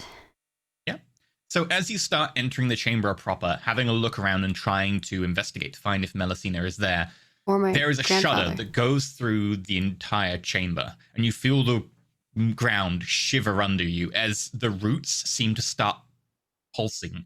You can see kind of this dark red light kind of go through them, almost as if they've got like veins inside I them. promise it wasn't me. I think And he knows above you? we're here. The skyscraper begins to shudder, and bits of metal and glass break and start to rain down on and around you. Running Everyone make back dex saves. out of the room. I open my umbrella. Oh, okay. Dex saves. presumably I get advantage from danger sense. You do. 12 for me. 9. If Mecha Pietro is unsurprised, does he get advantage? He will be or- surprised by this, so. The defender can't be surprised. Vigilant. Okay, in which case, he's fine. Yeah, he just needs to make the check. Okay. He what? He needs to still make the dex save, though. Okay. I don't know if he got like 17 and 18 for me. Okay, Arena passes, Pietro passes, everyone else fails. So, this is definitely not the right music for this. This is very like happy or like sorrowy. It could go either way. Yeah, it could. There we go. So as bits of metal and like beams and just a lot of fragments of glass start raining down around you, you all everyone takes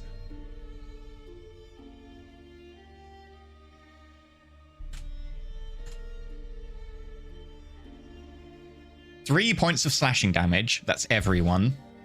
As broken shards of glass just start cutting you. And then everyone who failed the check, which is everyone barring Mecha Pietro and Arena. Yep. That's odd. 50 points. It's probably because I was looking around for Melusina. Yeah. Melusina. Everyone else takes 11 points of bludgeoning damage as you are hit by larger chunks of debris, bits of beam, metal piping, etc. that will just crash into you. No more temp hit points. Send Or bonus help. hit points, yeah. Yeah, same. I have 1 healing potion. Should I go ahead and pop it? I feel like. I mean, when things get bad. Yeah, when things Yeah. get bad, yeah. Yeah. But with that, it seems like the skyscraper has kind of shed the load of debris that seems like it would give way.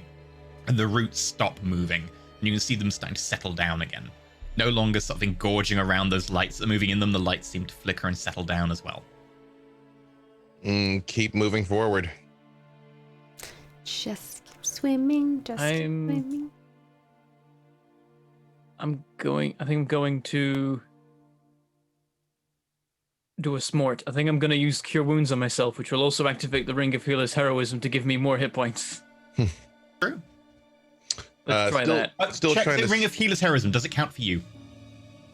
When you use... Oh, it's someone other than myself. Who wants to Cure Wounds? I'm basically fine, yeah. I'll take it. Why not? Yep. I'm squishier than I would like to be. I mean, who among us isn't, you know? True. 6. It's all right. Okay, That's if back anyone to my wants to have a normal look form. around, you can make an investigation roll to have a look for signs. Well, if you're looking for signs that Melusina's been here, it would be survival at the moment. Okay. About to say, I can look did at a use bird survival. body just get shook out of the wreckage up there? You I'm know? Could I better still- at survival than... Oh, well, no. The same, so... Could I still help even if I've not met this person, but if I know that take they're it an back. Aarakocra? Yeah, you can still look for them. Yeah, we described... No. Oh, we did so bad. 10, 6, 8, The and a debris 7, which littering is the a natural ground 1. seems to cover up almost anything. Mecha Pietro with the 20. I would say Mecha Pietro can't really study for survival very easily. Okay. But natural 20, though. He's got a 0 to that stat. But He doesn't have anything it does to seem lose. like the debris has scattered across the field, has kind of removed any traces of what might have been there. Okay. But it is certainly the room you remember. Overgrown, disheveled, covered in debris. But it's certainly the room you remember. Could the tree be in there, but just out of sight through the mist? No, with this survival roll, you've kind of explored the majority of it. It does seem to be just a large cavern, which has been covered in this fallen skyscraper and thus saved from the majority of damage. Well, they were right. The tree's gone walkabout.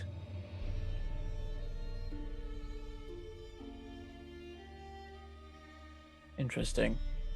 I kind of lean over to Gatton and whisper, and I'm like, Do you think it wants its weapon back? It wasn't its weapon. So no, it didn't move until you took it off of it, though. Which is why I will use it to destroy it this time. we'll see about that. Yep. I guess we're on the Keeps- lookout. Yep. Still trying to be stealthy. It might have tremor sense, but that doesn't mean all the blights do. Yeah. Well, this room does appear to be well thought after and gone over and explored now. There doesn't seem to be another way in other than the way you came. The one way you do see that you recognize, that's the way you left, is collapsed. Go to where the tree was. There is a big, empty, barren patch of earth that seems to be black. Almost as if it's been saturated with, like, blood over time, which has seeped into the soil. Though, where do those big roots that we just start glowing red go? Wherever they start, they do not start here. Which direction did the glow seem to go? Was it like flowing a certain direction? Because the roots kind of come from all different directions, because several of them like just penetrate through the stone on one side and then the other, It's hard to tell. It certainly seemed like it came maybe more from the direction you initially came in from. I mean, it's a 50-foot tree. It can only go so many places. Like I look up. Like, I mean, is there room it could have like gone up, or it kind of like had to just shamble out that way? Potentially, you could try and get up into the skyscraper if you wanted. You haven't explored that. That's true. But I mean, is there a giant tree-shaped hole in the lattice work? No. Yeah. Okay. The only larger cavern opening is the one you came in through. With my detect magic, am I picking up anything from where the tree was? There would be traces of a necromantic magic of some kind.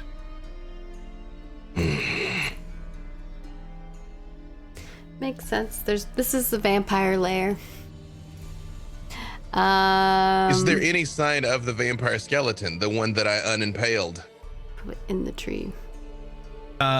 Very faint, because you're looking for it. Like with enough time, you will just find it. So no roll needed. You'll see very faint signs of like powdered bone, etc. Oh.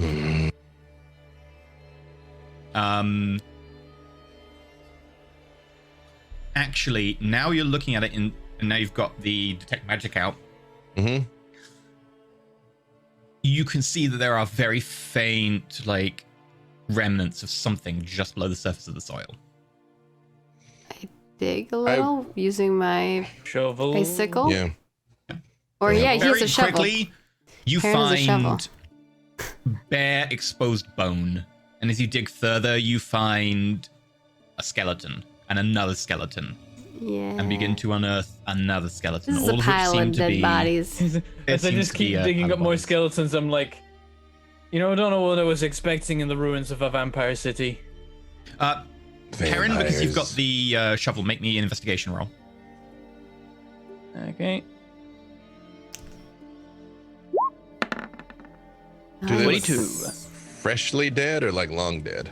These ones look pretty long dead, but as you start going through the pile of skeletons, looking at how old they are, realizing that many of them are probably hundreds of years old, your shovel goes clink when you hit something metallic. I'll clear out some dirt and have a Is it a vault? look in there. As you begin to clear it away, you find gold. something unusual. It appears to be a kind of like a skeleton, but it's metallic. And it's less skeletal as you start pulling away around the head. The skeleton around the head does seem to be kind of like a skull, but it also has sections around the jaw that are metal as well. There are sections with kind of this rotted, almost leathered skin that has eventually over time survived by it's your just the acidic friends. nature of the soil. The actual torso itself seems to be kind of a metallic torso. It does appear to be a kind of warforged, probably similar to Skin Face. I finish unearthing and like try Yeah. to properly. I go full I will help. archaeologist. I'm like, ooh, fascinating. I will help as much as I can. I have lots of tools, and I know. The metallurgy suggests that it's X hundred years old, and With your investigation I nerd roll, out with Perrin. as you very carefully investigate it, and this is where I get to go all fun, noticing the soil around parts of the body as you pull it away, it looks like... Feel free to Can I RP. roll history? nope, his He's food getting has a book. arrived. His food Yeah. has Oh, his arrived food, the okay. second we get Yes, a it tasty appears little... to be some kind of mechanical being, but it's there's elements of this that don't seem to make sense. I mean, why would you bury such a being? Presumably, they If could it- always be repaired. Because you don't want Either- someone to find it? Either to guard you in the afterlife, or it was beyond repair but deserved an honorable burial, or dishonorable as it may be. Or Was you this- just a don't lot of want someone to corpses find here, it? Was this beneath the tree before? We did not have an opportunity to excavate before. This is the same make as Skin Face. He was a surveillance and reconnaissance model, warforged. But yes, the tree Well, was many here of them before. existed back in the day. Yes. Arena, you were able to help restore me to function. Perhaps you can repair this one as well. Well, it depends on how it functions, but I could try. If it's missing a part, then maybe not. And I hold up one of my jank mismatched arms that I've got, and I'm all like, I believe in your ingenuity. Yeah, I guess we're gonna try to like see if we can turn this Warforge on.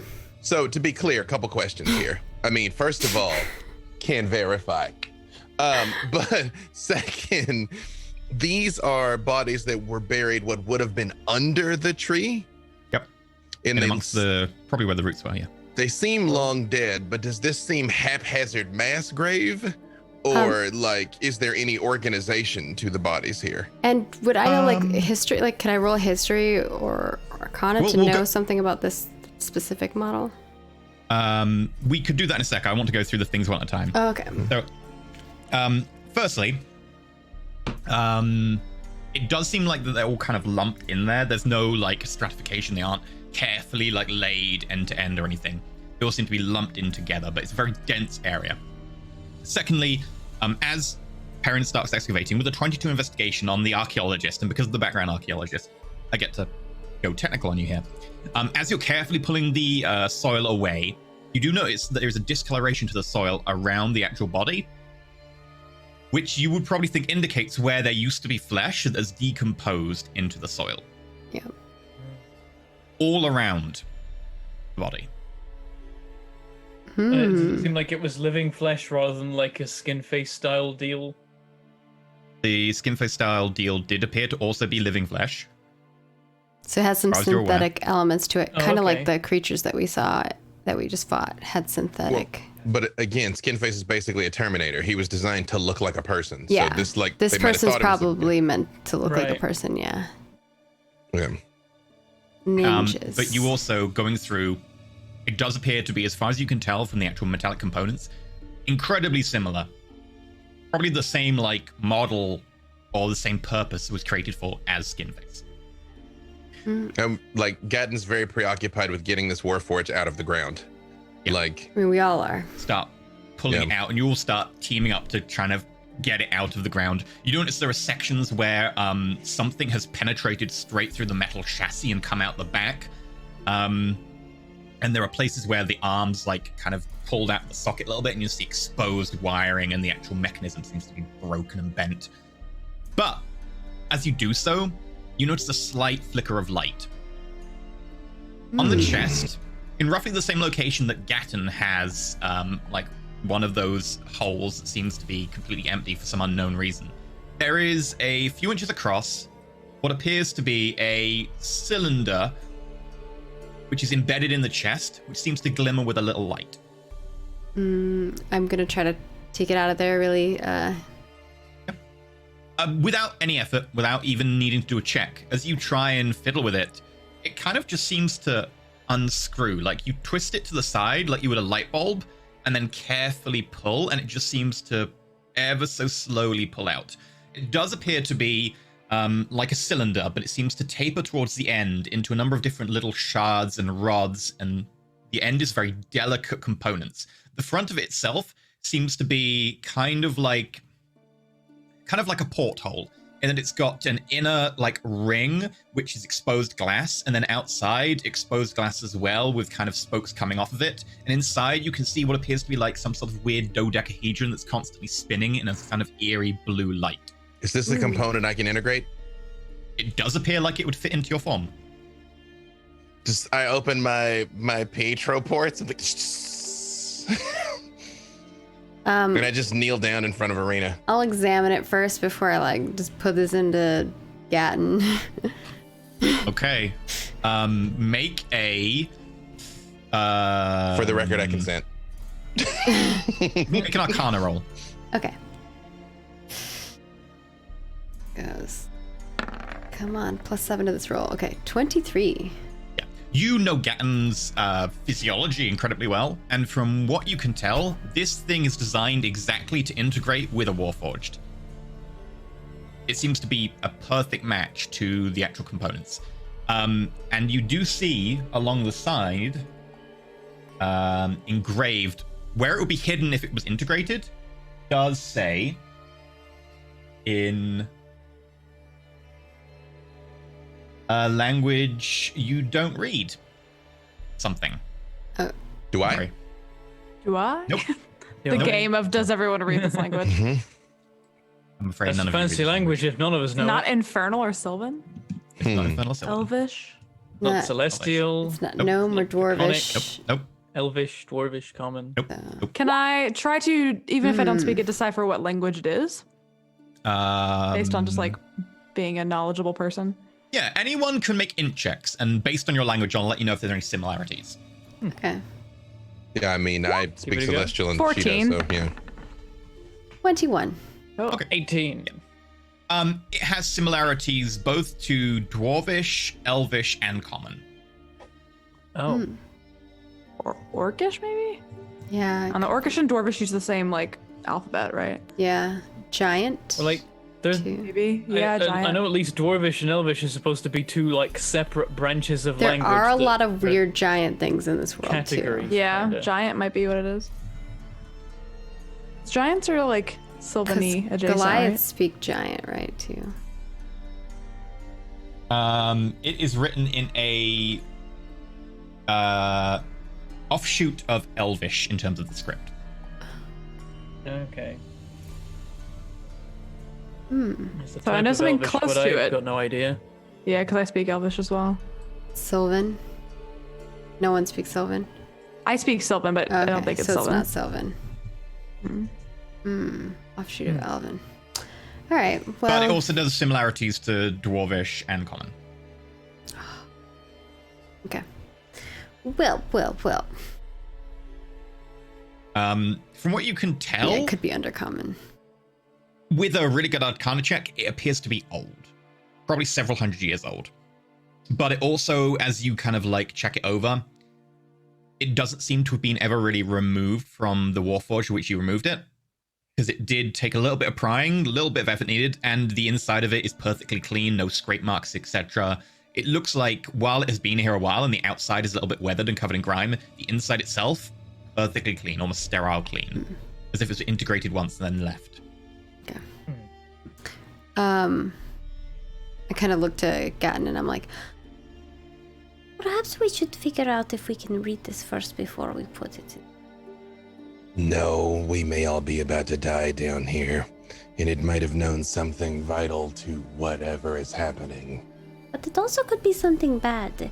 This was inside of this creature for a very long time. A creature that was This- slain and mutilated by the tree that stole its power. Well, everybody else maybe back up.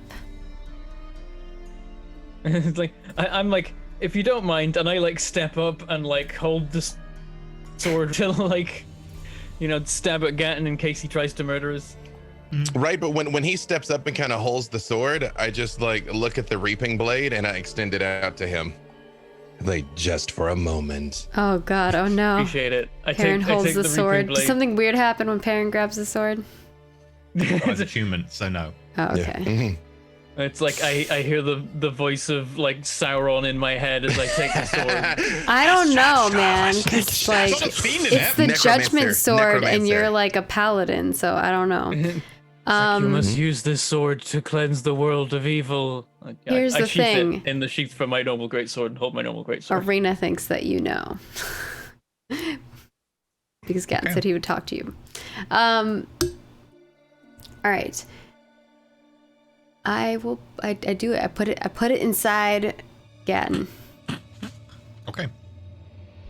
Very sense- gently. What is it with today specifically?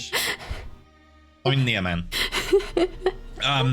It slides in slowly, almost with like, there's so little space that it is a perfect fit. And it takes a bit of pressure just to overcome the friction, but not like a juddering slide, but just a pure ease and then clunk. And as you carefully turn it, the little dodecahedron that was very slowly seeming to rotate seems to start to just faintly speed up. You will need to attune to this. So it won't do anything just yet. But if you wish to take a short rest that now, means you have may. to unattune to something else, because I think you can only have 3 things attuned at level I'm only 5. attuned to the sword. Yeah. Oh. I don't and have- armor? I didn't have to attune to the armor because it was cursed. It just like took, like I couldn't like. I thought it was an attuned item. I thought the arm was attuned as well. Yeah, some of them say it's so, but that's a max. That's 2. Yep. I don't have anything else. So yeah, this could be relevant. So yes, I would take the time to do it. Okay. Anyone else want to take a short rest? Presumably, it popped in my detect magic because I'll lose it over the course of this. Yeah, because the rings don't take attunement, right? Yep. No. Okay. Yeah, I'm like, don't mind me while I acclimate. The crystal. The psi crystal.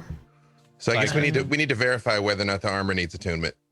The armor does, because it's eating up your attunement slot as well, I think. I'll double check for you. It's in the list of items. I just didn't want us to be like cheaties, you know. Yeah. Wearing all the magic items. The living breastplate does. You just have to tune to 3. Like, you just only can attune to 3, I think. Yeah. Well, how do I unattune from cursed armor? You need someone to cast remove curse on you.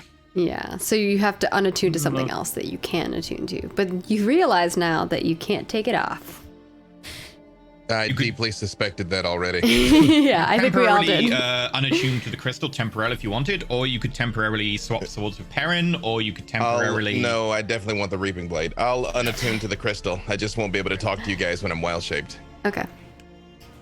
You see the crystal slowly gets dimmer over the course of the hour, whereas the dodecahedron inside starts to speed up. He really wants this sword, you guys. He's like, no, the sword, I'm staying attuned to it. Okay. Are you going to do anything with your short rest? Because obviously, like, other people are taking a short rest. I will make a flames gun for Mecha Pietro if I can. Yeah, I don't really have anything to do since we already rested. Vanya can help me. It won't be for Mecha Pietro, okay. but maybe that's something you can do in the future. But you can make a flame gun item right now if you want. Okay, cool. Because someone can use it. Okay, make a Tinker's Tool if you want. Make a Tinker's Tool? What? You mean make a Tinker's Tool check? Yeah. Okay. What happens to temporary hit points and also short rest? Do they go? This day. Only just for a long rest. I'm also gonna hit die. Doop. Is it enter deck space? What would you like? Okay. Minimum hit dice again. Oh my god, how is this happening? I've used all 5 of my hit dice. My god, 4 of them have been ones. 23. Because of you, I quit complaining about roll 20 because I'm like, it's you've suffered so much worse than I have, so I just keep it to myself. Oh dear. Okay. 23. Dirty 23, but. I'll eat 2 of my good berries while we're chilling. With a 23. I had a good berry from before. I'm gonna eat that. 1 more hit point. It will take up the majority of the components that you manage to salvage from them, but you will be able to make what it turns out to be a little flamethrower. This flamethrower you can use. The more you use it, the more chance it has to overheat. But you manage to make what is known as a pyroconverger. Mark off both of those corpses on your sheet, the remnants. It'll take all the good stuff to be able to make this, but you get yourself a pyroconverger. The scavenger spider, both the spiders, yeah. But I still have the carapace. You wouldn't have managed to salvage those because you would have had to spend a lot longer. You got all the juicy innards, which are more valuable, and those are the juicy innards that allow you to get the pyroconverger. Okay, because you told me I had 2 scavenger spider blowtorches and the 2 carcasses. I said instead take the majority. You have the carcasses, not the chassis. Yeah. Right. A pyroconverger is a flamethrower that can malfunction each time you use it. As an action, you may use it to project fire in a 10-foot cone. Each creature in the area makes a DC 13 dex save, taking 4d6 fire damage on a failed save or half as much on a successful one. Each time you use it, roll d10 and add the number of times you've used it since your last long rest. If you get 11 or higher, it malfunctions. You take fire damage and you can't use it until you pass another long rest. If you would like, do you have an attunement slot free? Because you can just tune to that now. I think the only attunement I have is the sickle. Unless the ring requires me to have. No, the rings don't. Yeah, the only magic item I have is the sickle. Oh, who's got the Ring of Worms? Do I have Gatton, that? but that's also attunement, I believe. Yeah. Is it attune? Yeah, I believe the ring, because anything with resistance generally is an attunement item. Yeah, I definitely have that on. Okay, do you want to unattune to that because you're actually over your attunement limit? Yeah. Okay. If anyone else wants to attune to the Ring of Warmth during this rest, they can. I'll have it. Okay, I make think I've sure you only got note the down- Ring of Healer's Heroism. Yeah, make sure you note down on your sheet that you now have it.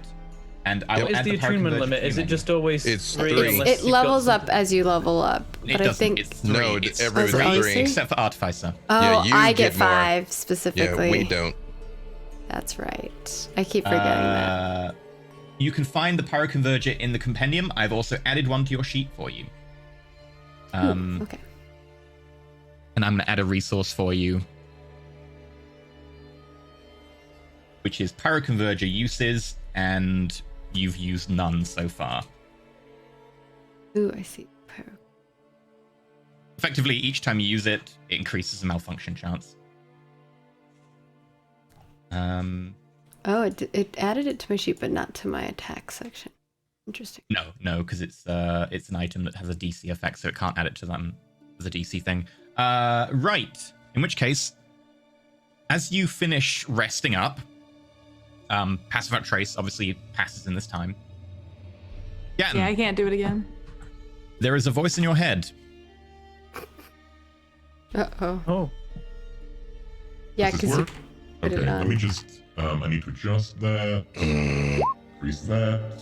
Increase. That works. Right, okay. I would love it if that's what the voice was saying. There we go. Okay. It's like, hello, is this thing on? Booting. Booting. Booting. Booting. Loaded. Hello, I am Pathfinding and Ecology Warden Enhancer number 1-7-343C. How may I be of assistance? What assistance might you provide? I am Pathfinding and Ecology Warden Enhancer. I can assist you in the realms of trying to ascertain biological functions of items around you and analyzing terrain. I may be also of assistance in other manners. There was a large tree here. It appears to have departed. Can you tell what the nature of it was or where it might have gone? I will now give you access to your new character sheet for a docent. Yay, I have a techno-friend. You have a technical friend. Pathfinding and What Ecology now? Warden Enhancer 17343C. It is someone who may talk to you telepathically, take some attunement slot.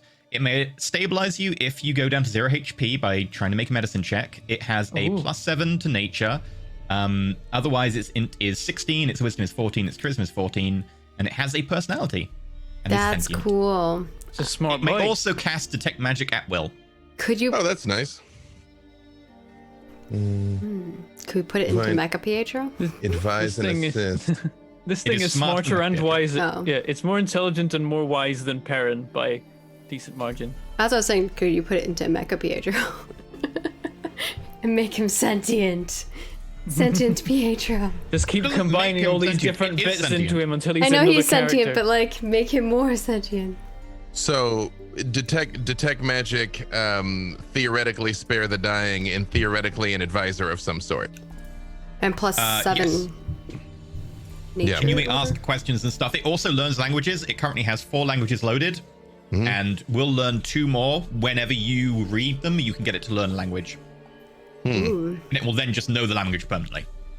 Just for, handy. I know it speaks to me telepathically, but I mean, well, I'll recount to them what it is saying. I say, I look down at the other Warforge and I say, How did your previous Warforge come to be here? What is the nature of this place?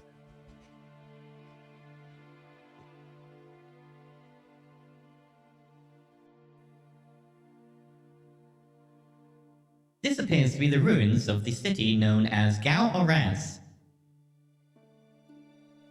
My I l- previous user hailed from a city known as Agathi Oraz, which was subsequently taken over by hostile forces. I'm saying all of this out loud and looking at Perrin like, do these words mean anything to you? Yes, I guess the Uranus is one of the other dead cities, and then I start trying to remember who went to war with who and when things were taken over by vampires and then the vampires were killed. And Yeah, we have talked about some of that before. Agathioraz is a city that didn't exist until after the Cataclysm, and then appeared overnight as one of the human cities that just appeared. Is that it was one? subsequently just instantly not instantly, but pretty quickly just taken over by the vampire lords of the nearby cities. Population just captured and then used as, yay, humans, they breed fast and we can feed on them. Great. And spread around the dead cities. There you go. Yeah, it's so also I think, the more I neutral think the dead cities. Perrin is there, like following along, like, yeah, so Agathioraz, they came from there, and then it was attacked for... Wait, hang... Since I'm not going crazy, I do hold my hand out for the sword again, by the way. Perrin just kind of stops in his thought for a second. It's like, this has nothing to do with the current situation we're in, but I definitely want to hear more from this thing. Apparently it comes from the city that, with one of the cities, the humans came. The human cities. I don't know if anyone else is familiar. There was a time shortly after the Cataclysm when people discovered entire cities that had never existed before, populated entirely with humans. And the humans couldn't really explain where they'd come from, or if they could, that knowledge was lost. It's kind of confusing. I don't know why there weren't more people asking them more pointed questions about where they came from, but it ended up just being an unsolved mystery. Either he arrived at Agathioraz immediately after it came into existence, or that thing is from wherever Agathioraz came from. Either way, it is very old. Yes. And I'm still just standing there with my hand out, waiting for my sword.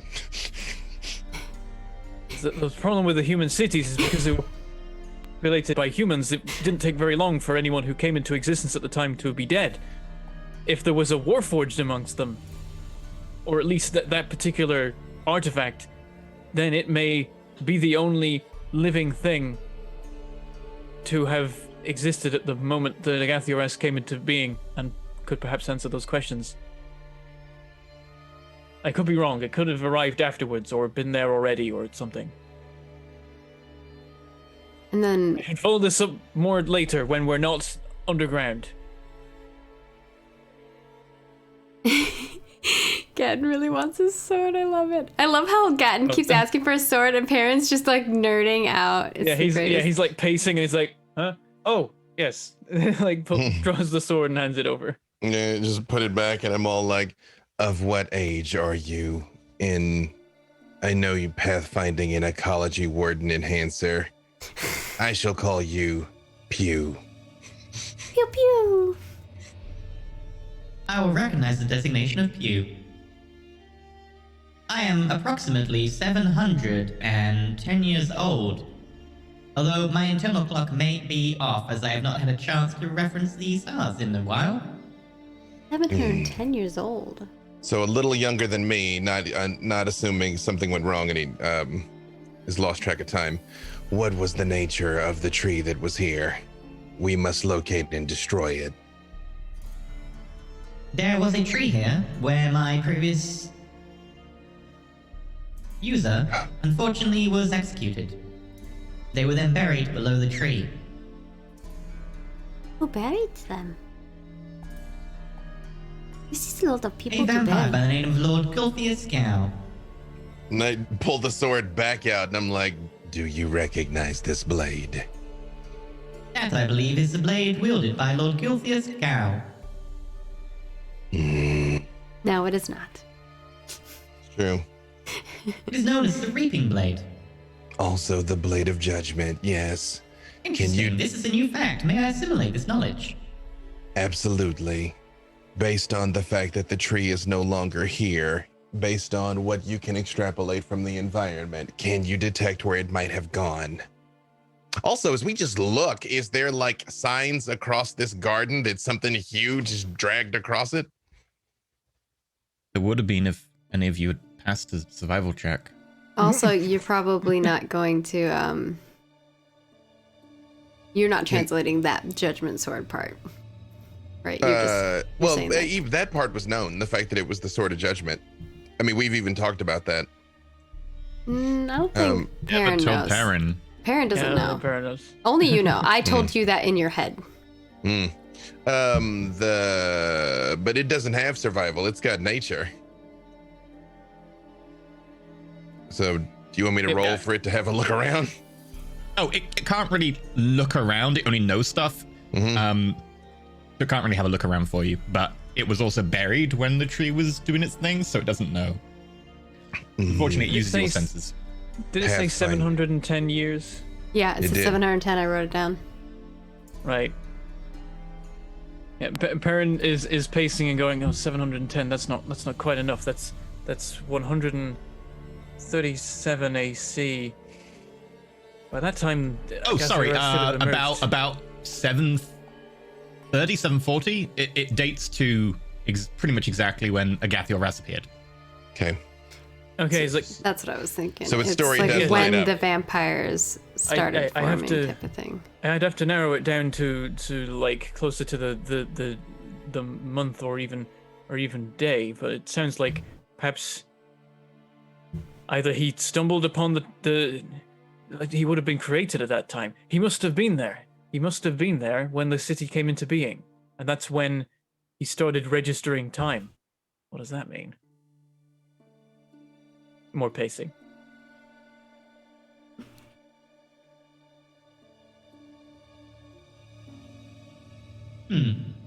I believe this tree you may mentioned was not sentient. It was a tree. Unfortunately, trees are not known for their ability to be mobile. We have witnessed this tree in motion with our own eyes. Interesting. I have no knowledge of this. Are you capable of acclimating my knowledge? I am. You may share it telepathically with me over our link. I shared the tree when we fought it last time. Interesting. To my knowledge, this is a new phenomenon. When I was created, and in the knowledge that I've assimilated since from my previous user, no such thing existed. I share all that with them. Also, I appreciate that I cashed in the ability to talk telepathically with all of you to talk telepathically just to 3PO. Yeah. It then telepathically shares with you images of Galaras when it was sacrificed.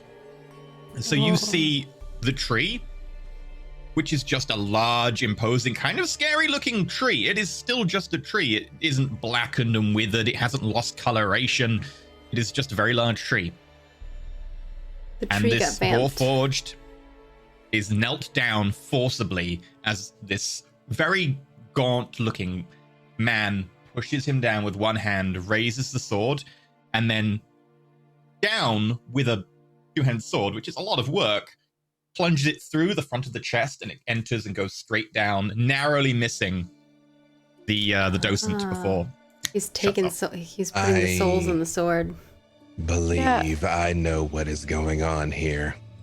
I have an inkling as well, but I don't know if Vanya knows about the souls and the sword. So I'm like, that might just be Mackenzie and not Vanya. I think what was does the know name about of the souls in it, right? Surely. You do know about the souls. You do know about the souls. What's Okay. You the just name of don't the know that the vampire- name. You just don't know that the name of the sword is also the judgment, the sword of judgment. The name of the vampire lord, Golthius, was that his name? Golthius. Golthius Gow. Yeah. I Golthius Gow. believe I know what has happened. The souls in the blade leak out over time. This was just a tree. I believe the soul of Golthius Gow has possessed this tree. It is the vampire lord. That would Well- make sense. If the sword was in the tree, is that how it got in there? Yes, presumably. I have been shown that it was not sentient in times long past.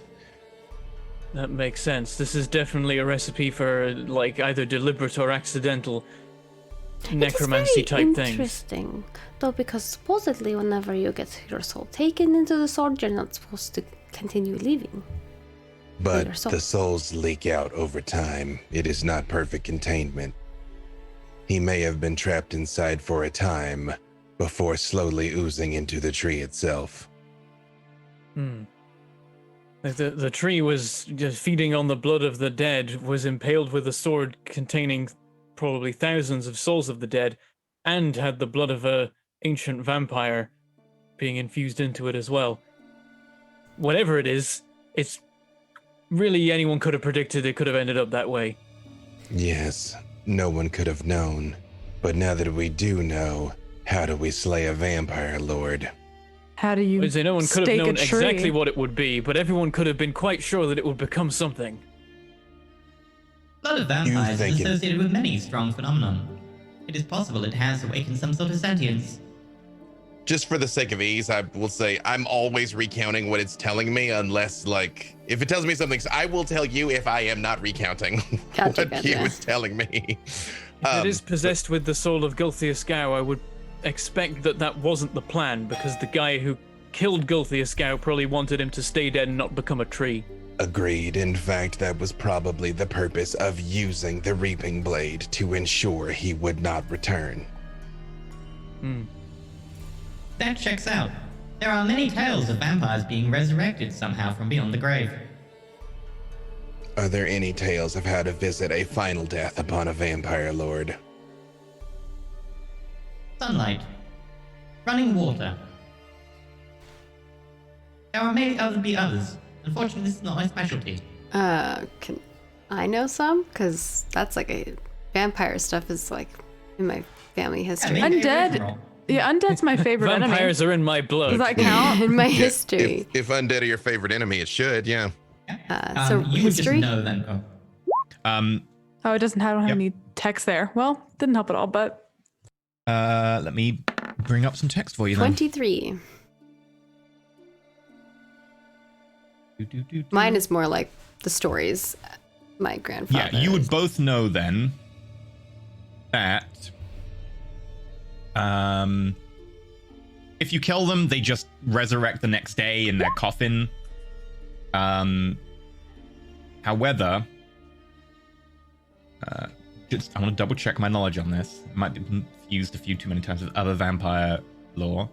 also, if now that I know it's undead tree, can I track it better? I don't know if that counts. Unfortunately, it is not an undead tree, but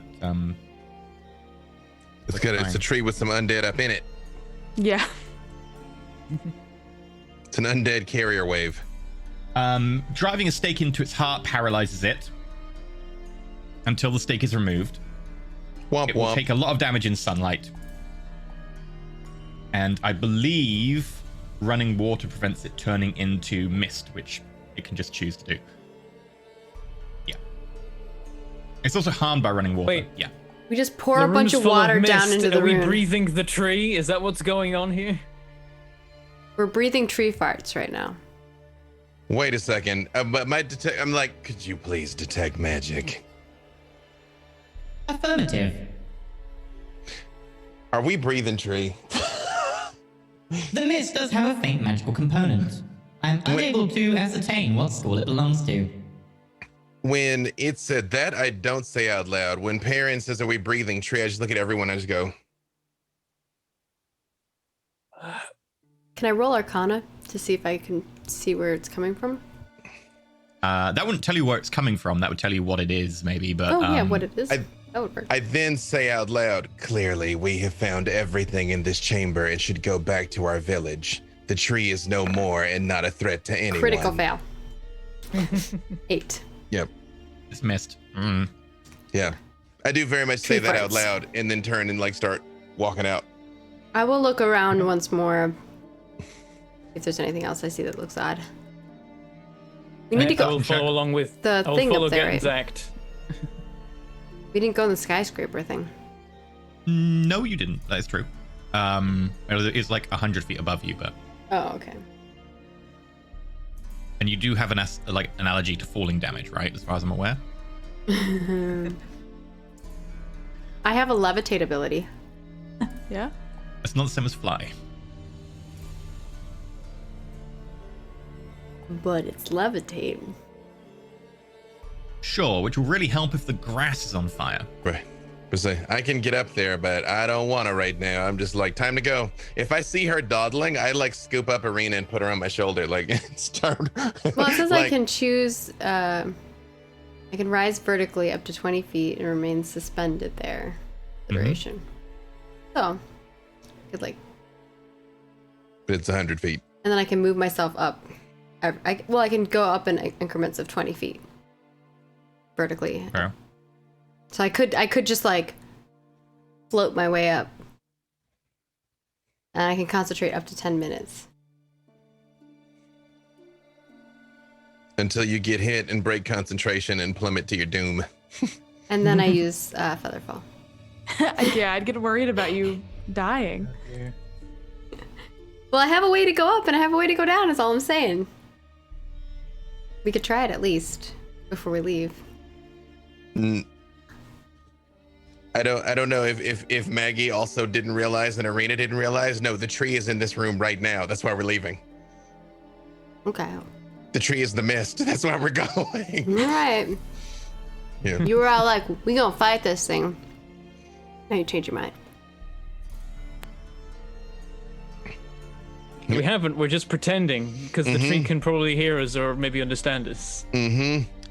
So we're doing like a pretend to walk away, but then get our footsteps quieter as we stay in We're the same like- place. Just let's get far enough that we're not in like breathing the Gulthias tree, and then Yeah. Look at a- we'll make plans from there. Vince McMahon $1 billion strut type thing. So you head to the exit, and you get back to the tunnel that kind of led in here. Back out of the mist would take you all the way to that fork where you decided previously to turn this way, but the other way it kind of has this long running bit of water that streams down in the other direction. When I get back out there, I just do say, the mist was in fact magical, so it may have contained the tree. But if it is that, why are there so many roots everywhere still? It could be that the mist is something else that it's producing. It's hard to say. The fact that it's magical, probably best we're not breathing it. Agreed. I do tap Armina's flamethrower, and I say, from what I understand, the mist is still susceptible to flames. Gonna flamethrower it. We should be prepared before we attempt this, because if it does work and the tree appears, we will be thrust into battle immediately. Okay. Perhaps Well, we should check where this other path takes us. Yes, at least we would know. Well, we could An get back escape route, that from the would other be two nice. groups. We could what? Get back up from the other two groups that are in here. Oh, we don't know where they went. They just went 2 different directions. Yeah, I don't know if there's a planned time for everyone to meet back up at like the where we forked, or I think the goal was come in here, find the tree. If you find it, kill it. And hopefully we all end up there. Because it can move. So trying to find it ends up being fruitless if you go away to get reinforcements. right. All right. So buff up and let's do it. Let's do it. Flamethrower the crap out of this tree. Yeah, I'm not activating anything until I confirm that it's there, so. Okay, so are you going down the other passageway? It's worth peeking. I think Perrin's right. At least like have an idea of like, because we still have Pass Without Trace up. No. That Oh, went no, it during took your. too No, long. and I Right. can't cast it again. Yep. So Right. Okay. Maybe someone who isn't me should lead the way. I'm actually, well, I've now cursed it by saying it out loud, but I have decent stealth normally. yeah, same. Yeah. So And yet it'll still be bad. I mean, all of us, And I do yet. as well. But, that hasn't been going well for us today. Clank, clank, clank. yeah, I'm just gonna scooch up just to like take a peek what's in that room, just so we have an idea. If nothing It's else, not so much a room as a long passageway. Each of these passageways is a long running tunnel through a network that has taken a long time. Like, to get to where you are now, including your 2 short rests, has probably taken 4 hours.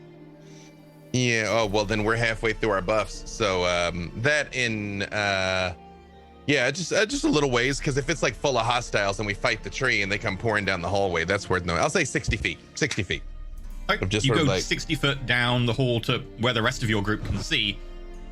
It appears to continue on. It seems to be a long running cavern that has, again, been penetrated in many areas by these roots that go along. Although knowing it could turn to mist, theoretically, it could go anywhere. Because I keep thinking, I'm like, well, is it big enough for it to come through here? But if it's mist, who knows? Yeah. Yeah, I just come back after 60 feet and I'm all like, All right. Arena, do you have to use the weapon yourself, or can one of us? I would hate for the tree to appear and immediately strike you down. It's attunement, so you'd have to take another hour to change attunement. nope, she gonna do the shooting. All right. I'm gonna light a torch as well because that seems like a good thing to have on me.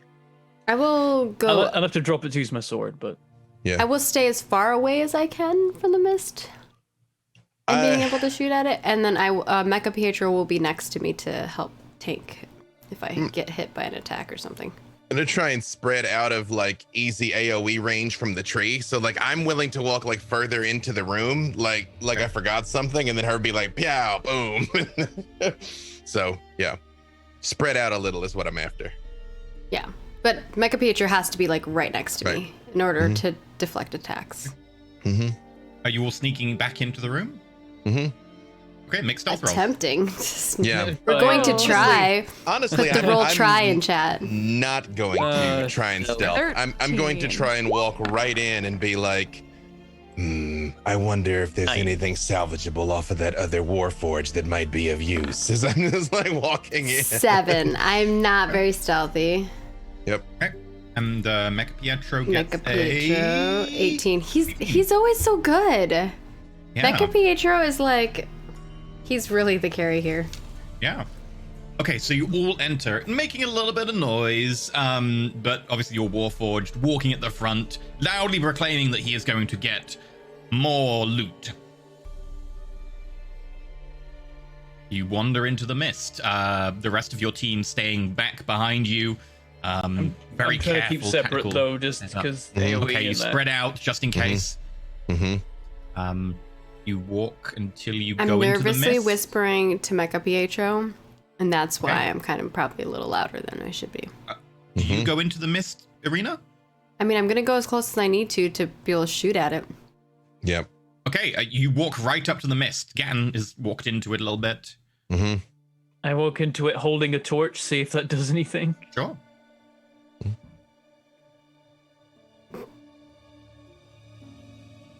This is torch not Wave doing it around anything. a bit. I mean, don't you're think- standing. There's some mist in Like, front of you. I don't know that's how kind of this lying on the works. ground of the Like, tunnel. generally, you would if there's like mist collected on the floor, I might be like poke with. He's trying to Okay, see the it. mist kind of torch, moves back and forth a little bit. Mm-hmm. Wave torch around in mist, see if it does anything. Very weird because it's like mist generally doesn't care much about fire, but like maybe this mist does. Okay. I turn the Yeah. torch on. Maybe been a tree before, maybe been Okay. a vampire before. You let out a spray with the flamethrower. Mm-hmm. Okay. In the general mark a area where the charge. tree was. Mm-hmm. Okay, you'd have to walk into the mist to do that. Do you want to walk into the mist? I guess I have to. I mean, you we walk think into the the cavern. mist is the tree. Well, All of clearly, he's using the torch and nothing's happening, so. Okay. So That's Arena also- walks in, back to where the tree used to be, and then mark a use on the pyro converger as it starts to get warmer. And Okay. you unleash a spray that goes out in front of you, a good 45-degree arc, 10 foot long, as this How many boiling uses did I flame have? appears in front. Just says 0 to 0. No. If you read the pyro converger text, it will tell you. It just gets hotter and there's a chance to overheat. Oh, just so I just mark mark one use. 1. Okay. Yeah. I'll mark 1. But this huge gout of flame erupts and a lot of the mist boils off. And you see kind of this clear area before the mist starts to just converge again. Okay. Mist is up to something. Yes. Do I see the mist going in any specific direction? Yeah, back into the area where you just kind of evaporated the mist. You missed it. Blow torch. Blow torch the ground? I don't know. What What do you want me to blow torch, guys? No, I mean Shall we- that was it. Nothing happened. Should we Sure. start on the roots? Like, Perrin Yeah, goes up to probably. the roots and puts the torch to it. Yeah. If it ain't here, it will be soon. Do I see one of those roots? Yeah, the place is lit with them. But I mean the one that like specifically one of the ones that pulsated and shook the building on us. All of them did, yeah. I'd pull out the reaping blade and I'm all like, Perhaps we can force a reaction. just down into it. Okay. Yeah, you start hacking yeah. at roots. You can keep doing that if you want. No, I mean if I seem no reaction, I'm not gonna Yeah, as waste you start time on chopping it. through roots, they do like shiver a little bit. Can we see the The- pulsation? Is it going in a specific direction? Not pulsing at the moment. Okay. I just start, I just burn a section of it and see if it cares. Takes some time because it's not a particularly hot torch, but eventually it just does start to shrivel a little bit. Probably a good like 20 minutes later, a group of like 2-3 twig blights will show up. Do we see which direction they come from? Make Only perception one way in disadvantage because they're in the we mist. know of. Yeah, okay. For perception disadvantage. I'm guessing Mecha Pietro doesn't make this because it's a... Oh, 8. Yeah, because you need to know to be looking for the direction. This is kind of like a you're thinking I about it. nat one that. We've had so many nat ones today. Gatton, they seem to come from the entrance. Where we just came from. Yep. All right. You will murder them. I'm not going to make you do Yeah. combat against 2 to 3 twig blights. Right. Well, then We should probably search that direction. Further down the tunnel. Upset is where it is. Oops, sorry. Well, we definitely have a degree of its attention, though really it didn't give us much. Like, you'd send a bit more than 3. Well, it did try and drop all of this on us. Yep. Right, let's go. head down the passage. Towards where the pulsating came from. Say now without my crystal I can't see, so I have to like re-inventory what's important to me because being able to see and speak telepathically is valuable. Having Perrin in front of you means Yeah. you can see into Perrin's light. So Right. Gotta have a way to get this armor off. It's outlived its usefulness, no pun intended. Yep. As you go down the passageway, you will bump into a swarm of blights. I don't think it's really necessary to do the combat, but What if did everyone you could just need make me to an take attack it roll. off? What? A What did remove you- curse. Oh, I don't have room curse now. Nope. I'm gonna have to pay Make me just somebody. one Or, attack roll to see how well you do in this combat. Do I'm gonna 11. have to pay somebody or wait till we get a guest that has it. All right, Gatton would take a little bit of Oh. damage in this combat. We're not doing. There we go. 22 with the icicle. Nice. Just one attack. Yeah, yeah, it's just a gist of how well you do in this combat because I'm not going to make you roll for this minor combat. 22. It doesn't do much. So Perrin and Gatton are making a complete meal of it, and then everyone else comes in. Perrin, oh, bursting. sorry, I rolled max. You take 6 points of damage, Vanya with the... Oh, no. We're not supposed to do 2. Just 1. Oh, and then I didn't know Gatton it was multi-attack. takes. That was a crit, though. Wasted a crit. Wasted a crit, yeah. Okay. It's Gatton a takes crit 4 in our points damage. hearts. But you will easily chop through this little horde of blights as they are very easy to defeat and you are very powerful now. But going further down the tunnel, it does extend and keep going and get tighter in places and wider in others. But as you keep going, you're looking for it, notice a increase in the number of roots that seem to be covering both the ceiling, the walls, and the floor, going in between and through the actual stone around you. And perhaps it just left some spooky mist in that room for some purpose or other. Make a quick religion roll, Perrin. Oh.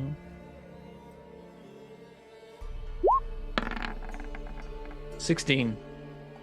That might be what is called desecrated ground now. Rena, Oh, so the mist is just a natural effect of. It's a it being- phenomena of the tree being there for so long, yeah. Being all spoopy. Rena, do you still have that Sunspire spear? No. The Sun Spear? What'd you do with it? I think we sold it. We discussed living selling it, bladed but did you spear. sell it? Is it on your sheet? Nope. Oh, In which case it was sold. right. So I was like, that fire's fire, or sunlight or whatever. That might have been useful. It fired psychic, I believe. Oh, Psychic. okay. Yeah, it was psychic ranged damage. But as you keep going down, are you making stealth checks? Yeah. Probably. Okay. Sure, why not? Yeah. I want to be Might as well. sneaky. I'm not sure if I'm making stealth checks. Stealth checks are making you, yeah. Yep. Got Oh. a 1. Oh Yeah, my of course. gosh. Not natural, Yeah. Why wouldn't we? because I have Oh, a minus God. 1. I got So Yeah. a 2 Stuff. becomes a 1. Why would I be no. good at something? Yeah. Natural 23. Natural 20 on Arena, Natural though. 20. Natural 20 for a Marine. Wow. What are these rolls? What have they been Oops. today? Unless it's Still, your wrong. median is like 5.5 currently. Let's see what Mecha Pietro gets. 20. Me and Okay, Pietro. your median is 10. Still not great. Pietro's the MVP today. But I crit. Yeah. Yeah, good for you. You have a party with you. Yeah, but I mean, like, doesn't like give us an extra. You may little have crits, but little we're. Well, I mean, boost. It gets rid of the there was a natural crit fail. one. Yeah. Oh, yeah. I guess Dave got a natty one. So yeah, you keep going down as you make a little bit of noise, bumping into roots and stepping on stones here and there. But eventually you find your way into the depths of the city.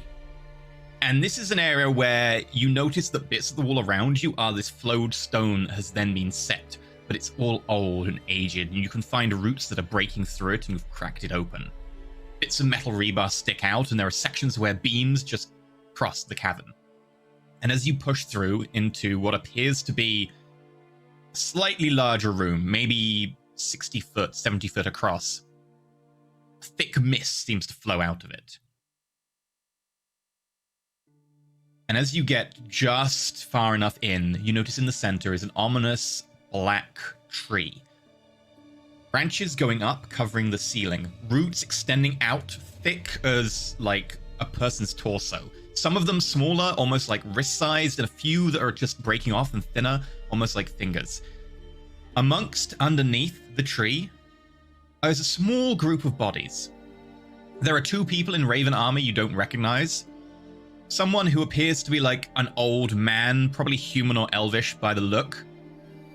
Oh, okay. It's human or elvish. Okay. I know, me An and Aarakocra who you recognize. No!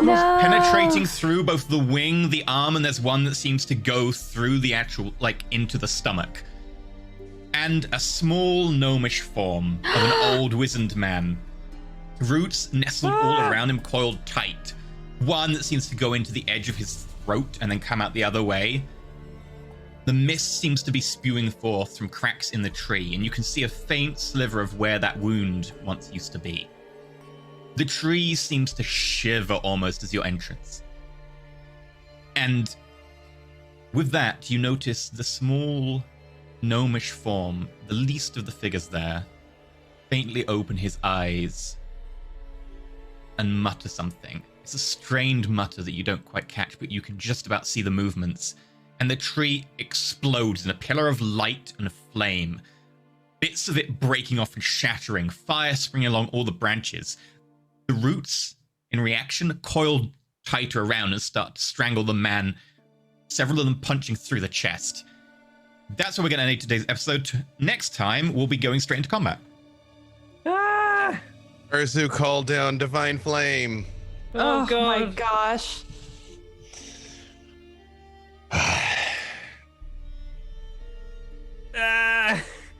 Oh, I hope he's not like, dead. Hopefully also dead. Jeez. You may all make quick perception checks at disadvantage for the mist, and I will let you know the status of a few things. FYI. What was that? I was thinking about how we've had our first guest death. Perception at disadvantage. 17. Okay.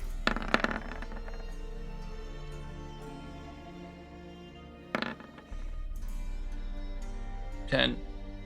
Okay. Arena is the only one who catches it. Very faintly, you catch that the little hand of the Aarakocra, wizened and drained of life, the actual talons seem to just close around Urzu's hand faintly. There's just a sign of life there. Oh no. The other ones appear to be not moving and seem drained. Why would you do this? Oh my gosh. I think obviously Arena relays that they might be You still won't have a alive. chance until combat starts, I because know. this is like the instant you see this. But yes, I would like to rage. Yeah. So would week we'll Perrin. get Perrin Rage, would yeah. also like to rage. vampire tree.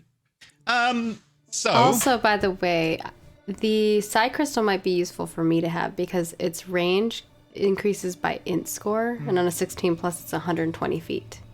Yeah. being able to And get I- gas and bodies in wild shape is better, I think. I also make a bright light. Honestly, Yeah, you don't need bright light. Bright light just makes you a target in stealth. Well, It's more about Well, the not when you're telepathy, so I could stealthing, I could you still cover it. do telepathy with him. I think the telepathy, like, you made a really good point for the wild shape telepathy being amazing because it means you can actually finally talk to people in wild shape. But you could still talk to me. No, you can talk to me. You'd have to initiate it. Like, if he wants to talk to you, he can't talk to you unless you talk to him. Well, it's the same way the other way around. I can't talk to him. He has to talk to me. No, you can still talk to him. He can understand you. I can understand you because I can hear you. I can't talk back. He can never initiate a conversation with you. Anyway, thank you for watching today's episode. Next week, a tree. But he understands what I'm saying. So if I initiate conversation with him, he should be able to telepathy. If I'm in wild shape and I detect something and there's no way for me to, I can't tell you that. Yeah, but I can ask you. But you'd need to know to you ask. won't know if he detects something. No, but I can just be like, I see him at 100 feet, and I go, hey, did you see anything yet? Yeah, but you wouldn't know to ask me. That's the point. I would, because I would ask you. I'd just ask you to see, like, that's what I'm saying. Like, we'd just preemptively ask, like, do you see anything yet? Type of thing. Not that you have to do it, like, reactionary. It'd be more like you know what I mean? That's kind of meta. The idea that, like, you're doing a thing and I'm doing a thing and you're constantly checking to see if I have anything to say. That's like... Yeah. But that's using the tool. I'm just saying.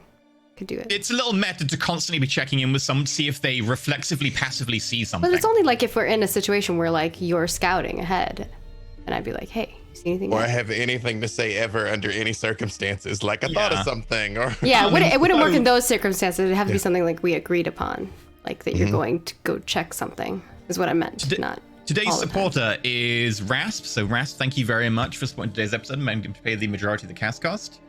Thank you very much. Thirsty Sword lesbian character sheets are now out. We also have a Star Wars show starting next week featuring someone you might not know called Jesse Cox. And we have Ascension level 5 character sheets. So the character sheets for all of these characters are now available, including Pietro, on the Patreon. If you want to go check those out, you can see all their abilities and stuff. Got Pietro's, got Mecha Pietro. I also put Gatton's wolf form and spider form on there. Oh, there you go. You might also get a tree next week, depending if they all die to it or not. Possible. It's a really tough tree, I'm not gonna lie. Well, yeah, I can tell because you had it get struck by a, like, god satellite beam door shop thing before we fought it. Yep. Its CR is incredibly high, but it's starting off damaged and on fire. So, yeah. You'll face that next week. It'll be interesting. It's gonna be the toughest challenge you've had yet. Luckily, you do have a Vanya to help you. And then next week will be the last Vanya. Attacks. Yeah. Yeah, it'll be fine. I'm just worried we're gonna, like, kill this tree, and then my mean sister steps out from behind it, is like, "I'm just gonna kill you all." And then your sister, like, pulls open the tree from the inside and is like, "It was me all along." Like Scooby-Doo style. Yeah, truly. Plot twist: you were the sister all along. It was me. You were the other side of the locket. Duh. Duh. Yep. Actually, like, it's Vanya who opens the tree from the inside. It's, you've been talking to Masher all along. I'm the good guy. What are you doing? Shit, the other one. We both look like Vanya. Yep. Oh no. Oh god. Yep. Okay. Right. Let's go around everyone and where you can catch them. We'll start off today with Maggie. Maggie, who are you? What do you do when we find you? Oh. Hi, I'm Margaret Crone. You can find me at Margaret Crone in all of the places. I do lots of things. I will be here. I'm here usually Thursdays, Saturdays, and Sundays, whether I'm, like, running a show or on the show. So definitely come check it out. We do a lot of tabletop RPG action here. My cat's yelling in the background. And if you want to check out other stuff I'm doing, I make tabletop RPGs and video games for a living. I'm currently working on a game called Ashes of Creation, and you can find that at Ashes of Creation in all of the places. Pass it on to Mackenzie, because you're under here. Hey, I'm Mackenzie, and you can find me on Twitter at Mackenzie Wilkes or at my website, mackenziewilkes.com. You can find me on a couple podcasts. I play some 5e on Dungeons, Dice, and Everything Nice, as well as a show that I DM and produce with the love of my life, Rachel, called Dungeon Wives. And next week, around, like, at night next week on Thursday, I'm going to be playing some masks for Fuck Cancer Roll Dice, raising some money for cancer research. So head to my Twitter for all the info on that. What about you? And yeah. My friends call me Bentham, and so do my enemies. I have a YouTube channel called Mangled Pork Gaming, and I have a Twitch channel called Mangled Pork, and sometimes I play games on them, and sometimes I don't. Who knows? We'll find out. Stay tuned. But probably have something else playing, because there won't be anything on mine most of the time. Where is this enemies thing coming from? You brought this up last week, Well, and I was like, we're like, per show, what? and it's funny both times, and Okay. then I've done it now. Okay, and Dave, what about you? Hey, Dave Walters. I say words about things. I'm somewhere doing something 7 days a week. Just follow me on Twitter. I don't expect you to try and keep up with it. I can't keep up with all of it, but I do a lot of stuff, a lot of places. Enter Lyceum. Where can people find you at? Hello, I'm Pew. You can find me in Gatton's chest. I really like being inside Gatton. It's a really snug fit, but I just about managed to get in there. And it's a lot more fun when you're inside him. Anyway, thank you for listening. And the tips we had today. We had Oh no. Finley Shard's $50 tip, which I'm gonna read as Pew. Thank you all for another entertaining evening, even if the record number of ones rolled today have made some very edge-of-the-seat moments, as well as some very low healing. The scene of the tree at the end was amazing. Looking forward to next week. Thank you very much, Finley. And Gonna be that scary. is it. We're gonna go do a quick after show. And of course, we'll see you next week. Bye. Gotta get my mouse. Okay.